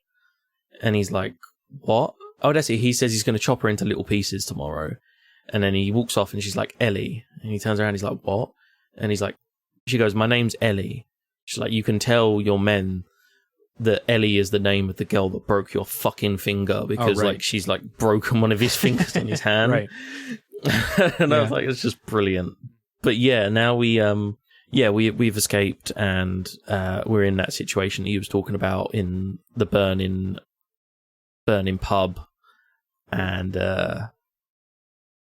essentially having this like tense standoff where we're trying to sneak around this burning restaurant and not have David find us. And the whole time you are sort of switching backwards and forwards as Joe. I'm repeating what you say. I'm sorry. But it culminates with David catching Ellie and attempting to force himself on her. Yeah. And I won't go into it too much. It's a very, very depressing scene, and I didn't like it, and it was very uncomfortable. Yeah, it is uncomfortable. It culminates with Ellie getting the better of David and essentially killing him very brutally in a fit of rage, which is understandable. She stabs him a million times. That's it. Yes. Yeah. Yeah. And understandably. And then that's right when Joel runs in and he sees what she's doing and he kind of pulls her off, and she's in like a very primal like state of rage, like you said.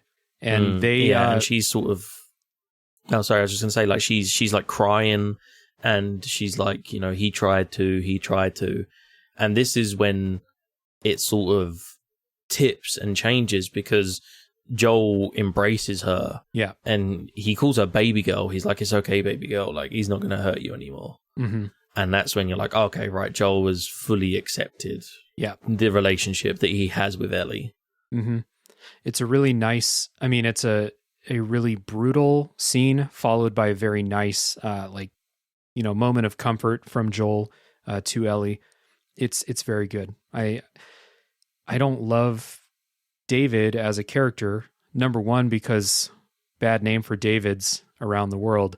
But, you know, as a villain, he seems a little bit cartoonish in a way that a lot of the bad people in this game don't seem as, you know, he's a cannibal and he's a sexual predator. Like, it's all the bad things in one person, basically. He's very OTT for a video game character, and especially, like you said, in this world where we haven't come across any over-the-top villains. You know, we've come across villains and we've seen some bad people, but like, he is the creme de la creme of being a fucking absolute scum human being. Yeah. And again, just a very unfortunate name, Naughty Dog. Do better next time. Yeah, could you not? Just please. So after that, I want to skip ahead. You're going through a city section, dangerous. There's, you know, zombies, dangerous people. There's the famous scene with the giraffes, which I think is really just a really nice scene. Number one, because giraffes are cool. Number two, giraffes are weird. And Ellie's never seen a giraffe. So she has this kind of just another moment for her to kind of escape from this like shell that she has to put up to survive in the world. Ellie and Joel get to see and experience something nice just for a few minutes. Watch these giraffes come up. I think one of the giraffes like licks one of them and then they walk away. Yeah. It's and it's a break for you too as the player, because you've spent a bunch of time in a bunch of tense you know, encounters basically ever since Joel and Ellie were reunited after the David section. We didn't talk about him meeting his brother, but they do meet up. He's alive, but that part's not super interesting in the grand scheme of things. No, I'm trying to condense this spoiler part down a little bit. Yeah. His brother has essentially just created his own life now that has been 20 years, and he has a wife, and he's created this own town and everything. And he helps Joel out and gives him like supplies and gives him a route to go through to carry on the journey. But that's essentially it. Yep. But anyway, giraffes, a very nice moment in a game that doesn't have a lot of nice moments. This scene is the moment for me where I was like, this is fucking art. Like, the whole time I was loving the game and I was loving my time with it. But this specific scene, I was just like, that's why it was so pinnacle for me, because it just made me see games in an entirely different light. And everything up to this point, I was like, oh, this is just a really good game. But then, I don't know what it is about that scene in particular, but that was the moment that it kind of clicked in my head and everything was completely different. I think it's just because, again, it's this tension release from, you know, all the horrible things that you're doing. But I think it's just because giraffes are weird. They're one of the weirdest animals out there. They're huge. Well, it's also the way... Yeah, it's also the way that they reveal it. Like, you're on a building, and you're on the roof of a building, like sort of 2 or 3 stories up, and you're going to go into a fire exit to go to the next adjacent building. and you're in a town center, and a giraffe's head just pops up from over the side of the building, and Ellie's just like, "What is that?"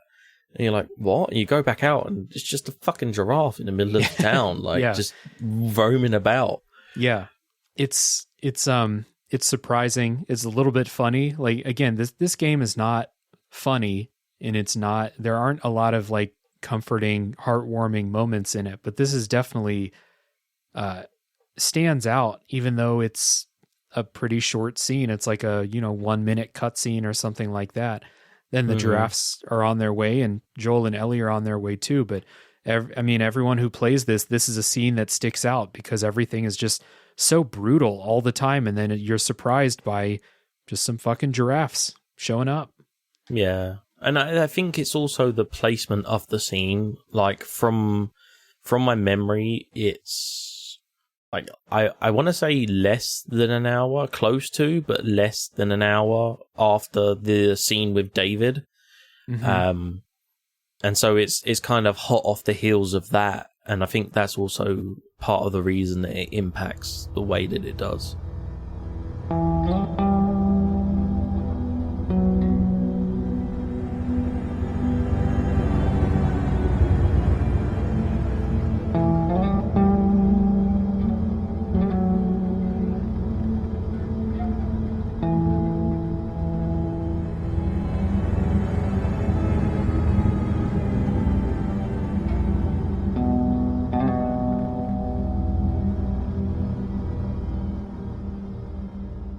So, kind of moving on to the ending here, as we get to the last level, Ellie has been kind of taken from Joel. So, we haven't really talked about this, but they come to the realization, Joel learns at some point, that the way they're going to make this vaccine for the cordyceps virus is from brain tissue. And that means that they're going to kill Ellie to harvest the brain tissue and make the vaccine.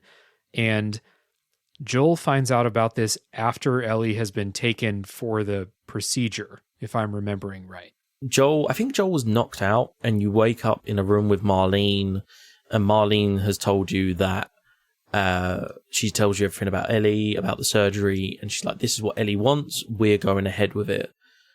And Joel is like, "No, like, that's going to kill her. You can't do that." Mm-hmm. And so you have to fight your way through this hospital, which is one of the only super memorable combat encounters. We haven't talked about any combat encounters throughout the spoiler section because not a lot of them are super memorable, but this fight in the hospital is really difficult. And for a couple hours up until this point, I wasn't feeling really challenged by the combat anymore, just because you have so many guns and so many weapons and so many types of grenades and stuff like that. And again, I was playing on easy, so whatever, but I wasn't feeling challenged. But this was really difficult. I had to exhaust pretty much everything in the inventory. Like, I'm pretty sure I beat this with, my least favorite gun and like one smoke bomb to kill the final enemy to get through it. Yeah. Real tough. Yeah, I mean, in terms of the combat sequences, like David and this are the two standouts. There's also, very briefly, there's a scene, I can't remember where it is, but Joel is someone is attempting to drown Joel. You've got into combat with these soldiers, right? And someone he has Joel's head under the water, and Ellie picks up Joel's dropped gun and shoots the guy and saves Joel's life. And that is the turning point for Joel being like, okay, I can trust Ellie to have a gun. And there's a scene later on where he gives her a rifle and is like, when I tell you to, you squeeze the trigger. Right. And that's when she starts to become useful in combat. But this scene in particular, like, holy, you feel, I know we keep talking about Joel's age, but you feel like a 40-year-old man running through 4 floors of a hospital to try and save your pseudo daughter from being killed. Mm-hmm. And you are one man, and this is now the Firefly base, and you have to kill every single Firefly who is trying to stop you, and they are all trying to stop you. Yeah. So I mean, as far as that goes, it's just a very long combat sequence that will drain all your resources. But other people that are trying to stop you, you break into the operating room and the doctors are in there about to operate. And if I remember right, one of them comes at you with a scalpel and you have to kill them. Yeah, I was going to say, no, you walk in and the main surgeon is there and he's literally about to begin the procedure. And you walk in and he's like, whoa, hang on. And before he can kind of say much, you just shoot him in the head and kill him instantly. Right. So after that, though, you kind of regain control of Joel. And I tried I was spoiled on this before I played the second time. Well, I did it to myself. Like, I spoiled myself on it because I was still in that mode of like, I don't like this game. I want to know what happens at the end. So I knew what was going to happen. So I tried, just out of curiosity, go in the operating room and just don't kill the doctors. But that's not an option in the game. If you just stand there, the doctors will just stand there kind of frozen or, doing some idle animations. You have to kill the doctors to proceed. There's no other option. So that felt bad because we're going to get into Joel's choice, but it felt bad to kill the doctors. But you have to. Joel is obviously choosing to save Ellie's life over creating the vaccine, and then you escape. But let's kind of camp out on this choice that Joel makes here. So I kind of, in the moment-to-moment gameplay, I was very much like, well, hold on, let's talk about this. Let's see if I can talk to the doctors about this. I was not in the, rage to kill them and save Ellie that Joel is. So Joel chooses basically to possibly doom humanity because we don't know if there's somebody else who's immune. And if they're immune, do they know that they're immune, et cetera, et cetera. So Joel is sacrificing the only known chance at a vaccine in order to save Ellie. And so that's the big choice here. So I guess I'll turn it over to you. What do you think about this? Man, I don't know. I really don't. In my head, like, I don't have kids, so in my head, the way I have to rationalize it is, again, with my partner. Like, if my partner was the one who was the cure for humanity, would I be willing to let her go in order to save everyone? And you can take a step back, and it can be very black and white when you take a step back. But right, if I put myself in that moment, in that situation, I don't know what I would do. I truly don't, because it's almost like a two-way thing. Like, one side of your brain is rationalizing it and saying like, hey, this is about more than us. And I think that's something that Marlene says to him as well.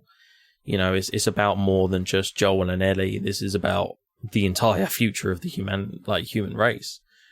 But then Joel's been through so much. He's lost Sarah, and now you're trying to take away Ellie from him, having almost lost Ellie like a couple of days beforehand to David. And it's just like, I don't know. My issue doesn't come from Joel's decision. It comes from the decision that he makes after his decision, if you know what I mean. Yep, we'll get there for sure. That's where my issue comes into it. Mm-hmm. So, yeah, I think this ending is brilliant because there is a super rational, correct thing to do. But when you're in the situation, when it's your people involved, when it's your, basically adopted daughter at this point involved, when it's someone you love involved, most people probably would not take the rational route, because being rational loses in these situations. Like the primal instinct wins in these situations. So I just think this is like an excellent ending, because as it's happening, you have all these thoughts happening at the same time. You're like, Joel, do not stop them. You have to let them do this. But also, Joel, we understand because we know Joel's history and everything he's been through. Mm-hmm. And also, when you get into the operating room, if you're playing it the way that it's meant to be played, you start shooting, right? When you went in the operating room, did you start shooting, or did you just kind of stand there and wait? No, yeah. I went in guns blazing, mate. Right. I went in and shot everyone straight away. I didn't even want to hear what they had to say. Exactly. And that didn't happen to me because I knew what was going to happen, which is a shame. But there are other games where there have been similar situations where you start shooting as the player without even thinking about why. And then something happens that makes you kind of reflect on like your actions as a player. Why did you just start shooting as soon as you go into the operating room? It's because you're invested in the character and the story playing out. All of these things are happening so quickly that Joel picks up Ellie off the table and runs out, and he makes an understandable choice that is so clearly the wrong choice that I just think this is just an excellent moment in the story. And I love it when games give endings that do not satisfy me in the way that like I want the story to end. Mm-hmm. If they pull it off, it's excellent when a story ends in an unexpected way that I'm like, no, that's not what I wanted to happen. And this is just great in that way.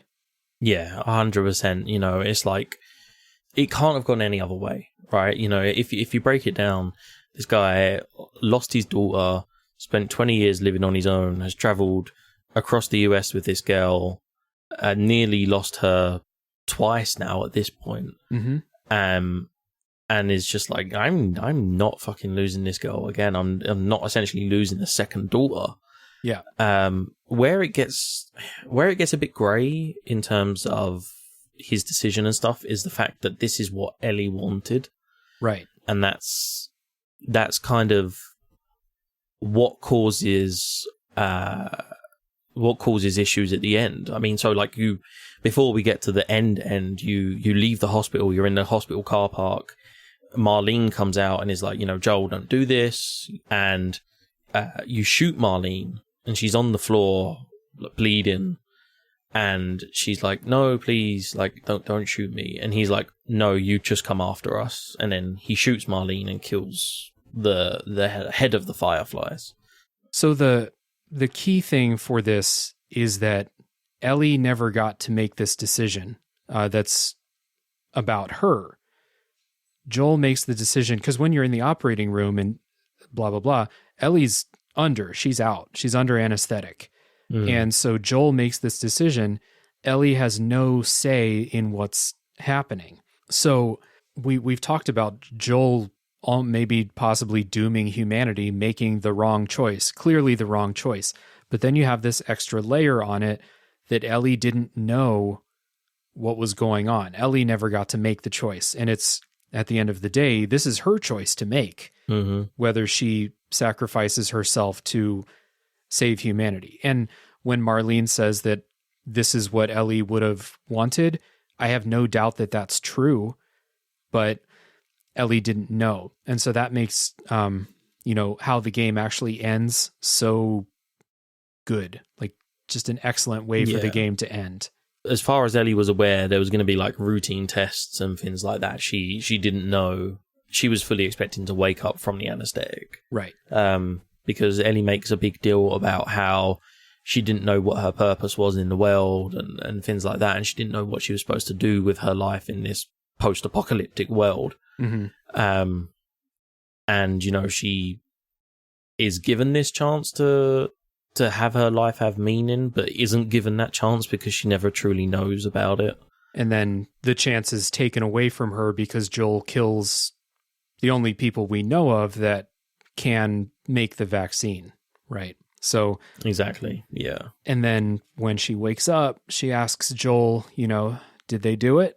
Yeah, exactly, yeah. So he, she says to him, like, did they manage to do it? And he's like, oh, no, actually, kid, like, they it turns out there's loads of people like you. There are loads of people who are immune.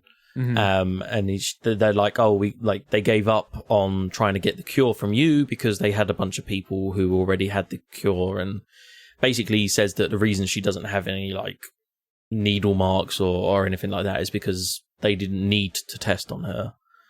And then Ellie sort of makes a comment. She's like, oh, okay, like, you know, that's weird, blah, blah, blah. And she's like, you promise? And he's like, yeah, like, I promise. That's the truth. I'm telling you the truth. And it's, I put on here on the notes, like, how much of a pivotal moment it is, because it kind of further, in a weird way, it further solidifies this, like, father-daughter relationship they have going on. Like you said, Ellie knows that he's lying to her, and he knows she knows he has done something bad in order to protect her in some way. She doesn't know the specifics of it, but it's very clear from the way the characters act and from the voice acting that Ellie knows something has happened. Yeah. And like I said, I haven't played part 2, but I assume that this is a big part of at least some of part 2, right? Beautifully sets up part 2. Yeah. Like when you play part 2, you'll just be like, oh, holy shit. And I beg you, if you're listening to this and you're like, oh, I really like Last of Us Part 1 and I haven't played part 2 because I saw the controversy online and blah, blah, blah, blah, just play part 2. If you have access to it, play part 2, because if you loved part 1, you will love part 2 even more, I would say.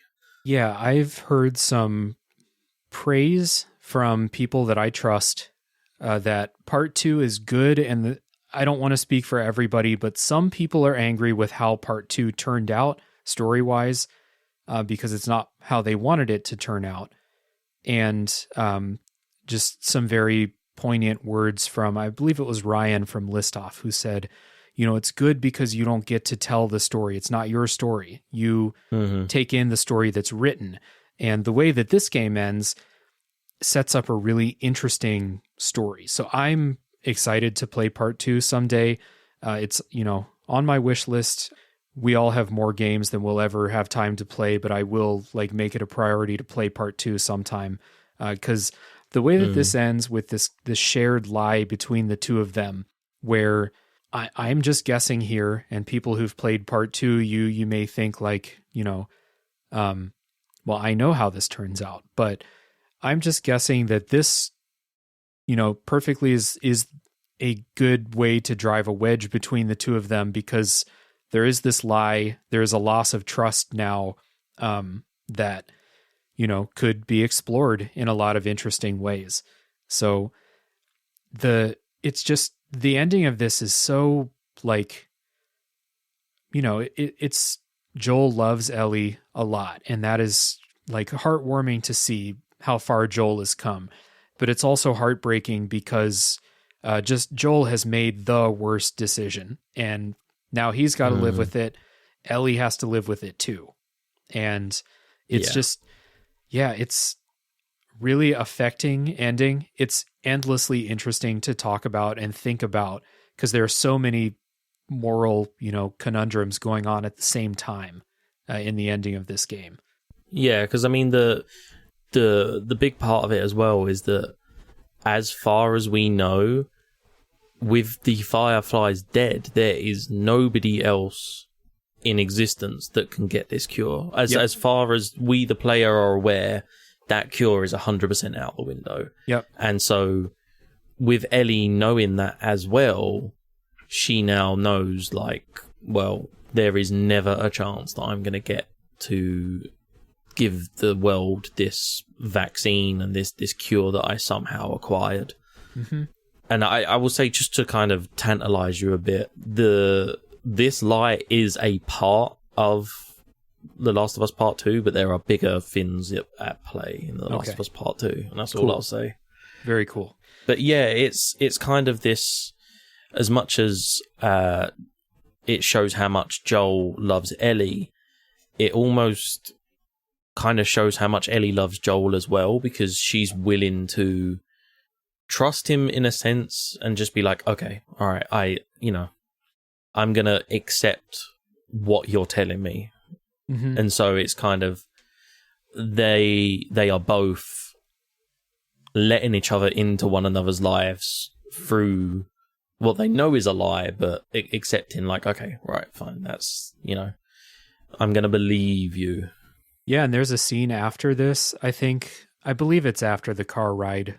Yeah, it has to be, because Ellie just woke up, where Joel kind of flips that thing around, and Joel says, you remind me a lot of Sarah. I think the two of you would have been friends, stuff like that. And that is just, the final kind of, the final checkbox for Joel 100% accepting Ellie into his life and actually starting to be willing to think about and process things that have happened in the past. It's just real good the way it ends. Just, it's super bittersweet how the game ends. Yeah.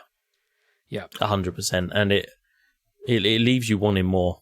You're like, you want to know, okay, well, like, what, is that it? That has humanity just given up on a cure? Is Ellie gonna grow up and go her own way and try and find somebody who can synthesize it and sort of make a cure? Like, yeah, I waited a very long time for that sequel. Yeah. Yeah, I'm excited to give it a shot. We have not talked about the DLC Left Behind yet. Just real quick, the DLC is broken up into two halves. Half of it is playing before Ellie meets Joel with her friend, the one that got bitten. She tells the story with Sam. And the other half is Ellie while Joel is kind of in a, fevered state, recovering from his rebar impaling. I thought the story of Ellie and her friend, I can't remember her girlfriend. I thought that was really nice. I really enjoyed that. Just them being kids in this abandoned mall, et cetera, et cetera. That was nice. I did not like the present day one. I just didn't need it. It felt so unnecessary irrelevant to me. Yeah, it's very unnecessary, and I think it also doesn't help the fact that the other side of it, in terms of how Ellie got bit and how, because her friend and her got bit at the same time, and they talk about like, we'll go out together and we'll sort of, we'll turn together and lose our minds and stuff like that. And right. It obviously never happens because of Ellie being immune. Mm-hmm. One thing that I think is really good about the present day section of the DLC, I didn't really care for the story, and if it was not there, I would not have minded, but they combine human and zombie enemies at the same time for the only time in the entire game in the DLC, which was cool because they will attack each other, and it added on a strategic layer in the combat that I was meaning to talk about in the non-spoiler part. There it is. We can check it off for this episode. I forgot something for the non-spoiler section. But human and zombie enemies never mix in the entire game. But in the DLC, there's one encounter where they do. And it's really good. Like, there's a bunch of humans, but you can throw a brick and have these clickers go over and just destroy them. And then you can kill the clickers. Mm-hmm. Or you can attract the humans to the zombies and have them kill them. And it's a strategic layer that I think the main game could have used. So this DLC section is more fun. I also didn't need this section in the mall. Yeah, I would have been a lot happier if it was the section with Ellie and her girlfriend and everything that happened there. But also, I want to know how Ellie ended up on her own. Mm-hmm. Right, because she has a line in the game where she says to Joel, she's like, everyone who ever loved me has died or left me, and now you're leaving me too, because he's like saying that he's gonna abandon her. He's like, I've done my mission, that's it, it's over. Mm-hmm. And it's like, okay, well then how did she end up in that situation? What happened to her parents? Like, give me a bit of that, as opposed to this kind of, while the gameplay's great, that kind of present day Ellie looking after Joel while he's recovering from his impalement, you know. Yeah. It's just Ellie looking for a med kit. That's all it is. Essentially, yeah. But again, gameplay was more enjoyable than the main story. So I guess, you know, not so bad, but I do... That new element, yeah. Yeah, I did like the part with Ellie and her girlfriend before a lot more from a story perspective. Mm-hmm. It definitely added that bit that we needed. Mm-hmm. All right, man. What do you say we wrap this up? We are coming up on 2 hours, 45 minutes or so. Hey, look, I love to talk and I love The Last of Us. Yeah. So this was a deadly combination. Yeah, this is a good time. I appreciate you coming on the show to talk The Last of Us. Oh, dude, don't. It's been an absolute pleasure. The honor is all mine.